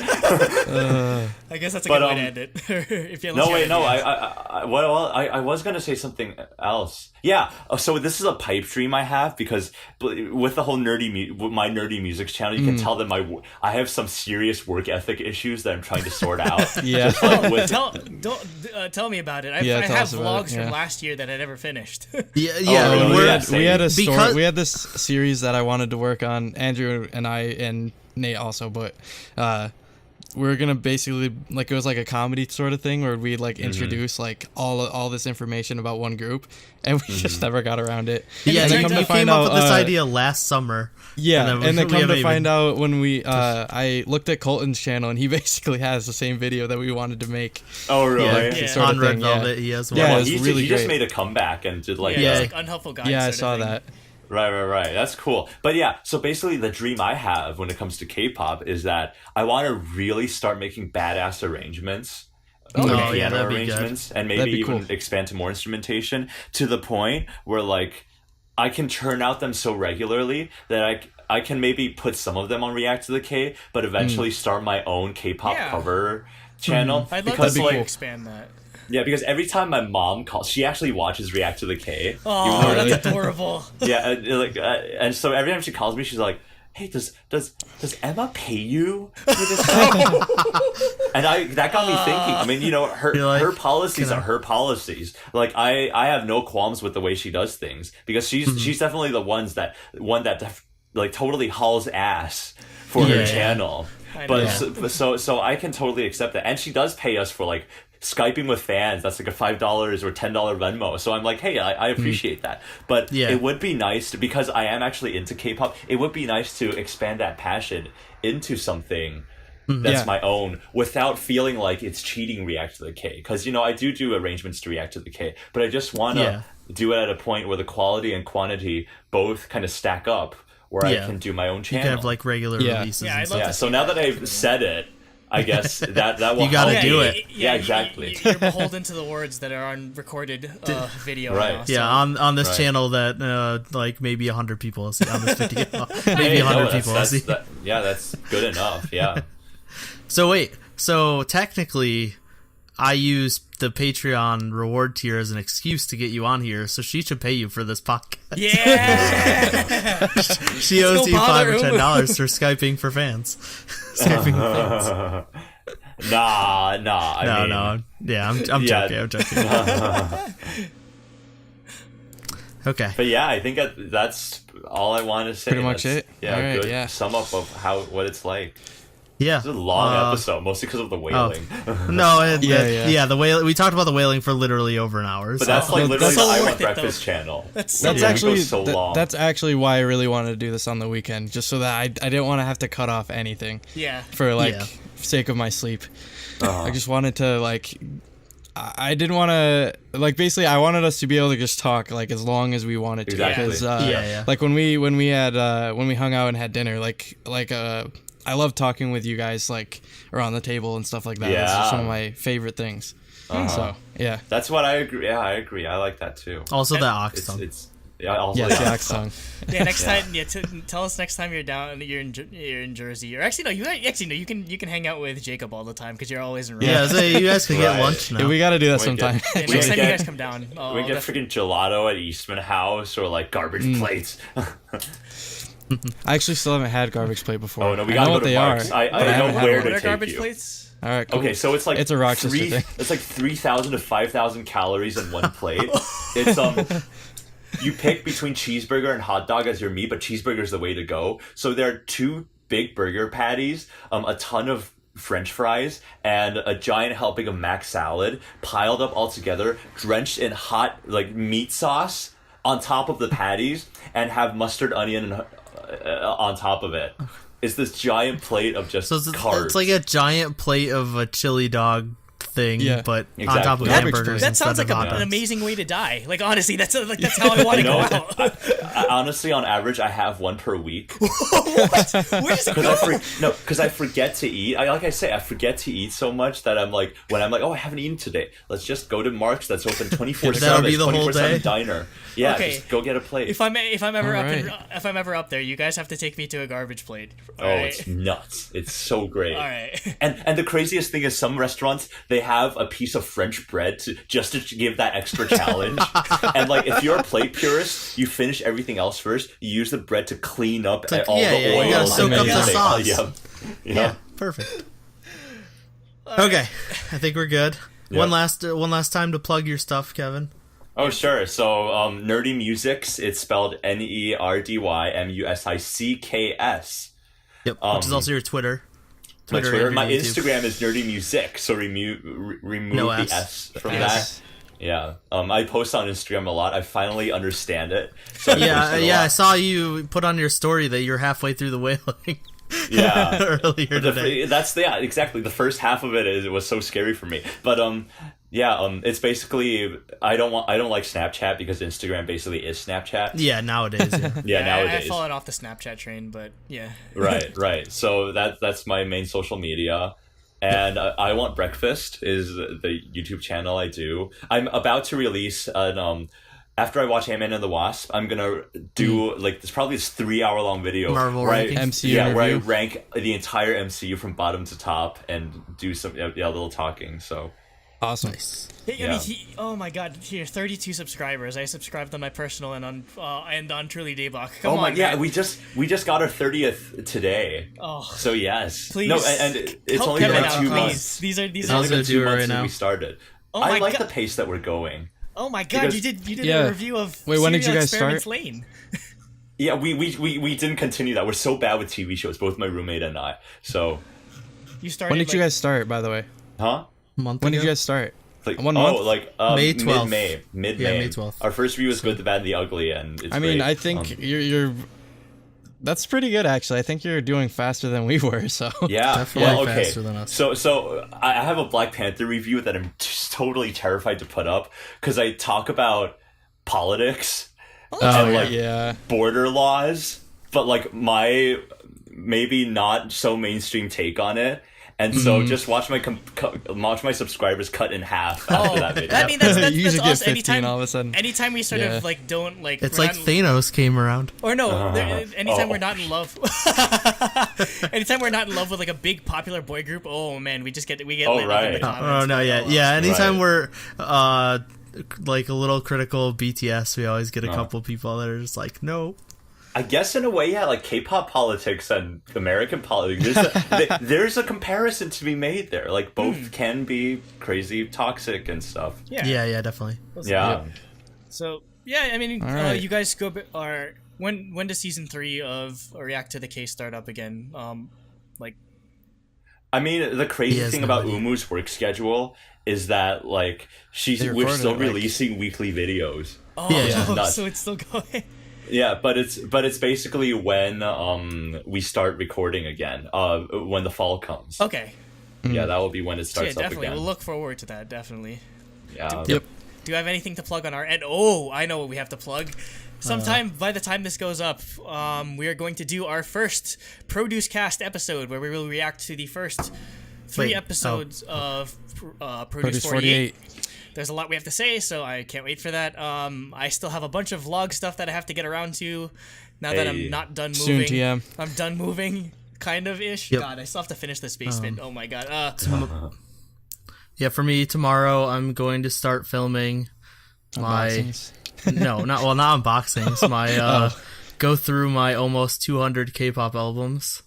My collection. No, it's like your Blu-ray collection video. No, but basically, I'm gonna go through my K-pop Actually, album Nate, collection. I just realized, did you count the ones that were on your shelf? yes, behind I you? did. I did. Okay, yeah. I was gonna, because I don't. Yeah, did you lay them on your bed too? No, I did not. In the picture? Okay, never mind. They aren't in the Anyways. picture, but they were counted. They're on the spreadsheet, so I think I'm at like 189 albums right now. Oh my goodness. So I'm gonna start filming that tomorrow, and who knows how long it'll take me to film and edit. But All right, I think that's covered everything. Yep. Yep. So, thank you, and good night. Good night. Annyeong. Stay creamy. Stay throbbingly creamy. Throbbing. No context. No context. Hashtag no context. Oh yeah, and look forward to the Brain Dead video. Oh yeah, definitely. yeah. I Or Dead Alive. Can't Yeah, that'll wait be- can't wait to go on the channel. Definitely. Cool. Stay mucho lit, guys. Bye. Bye.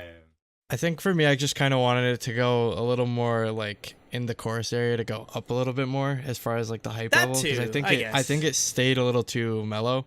Other than that, like I really like the instrumentals. I think the vocals were strong. Yeah.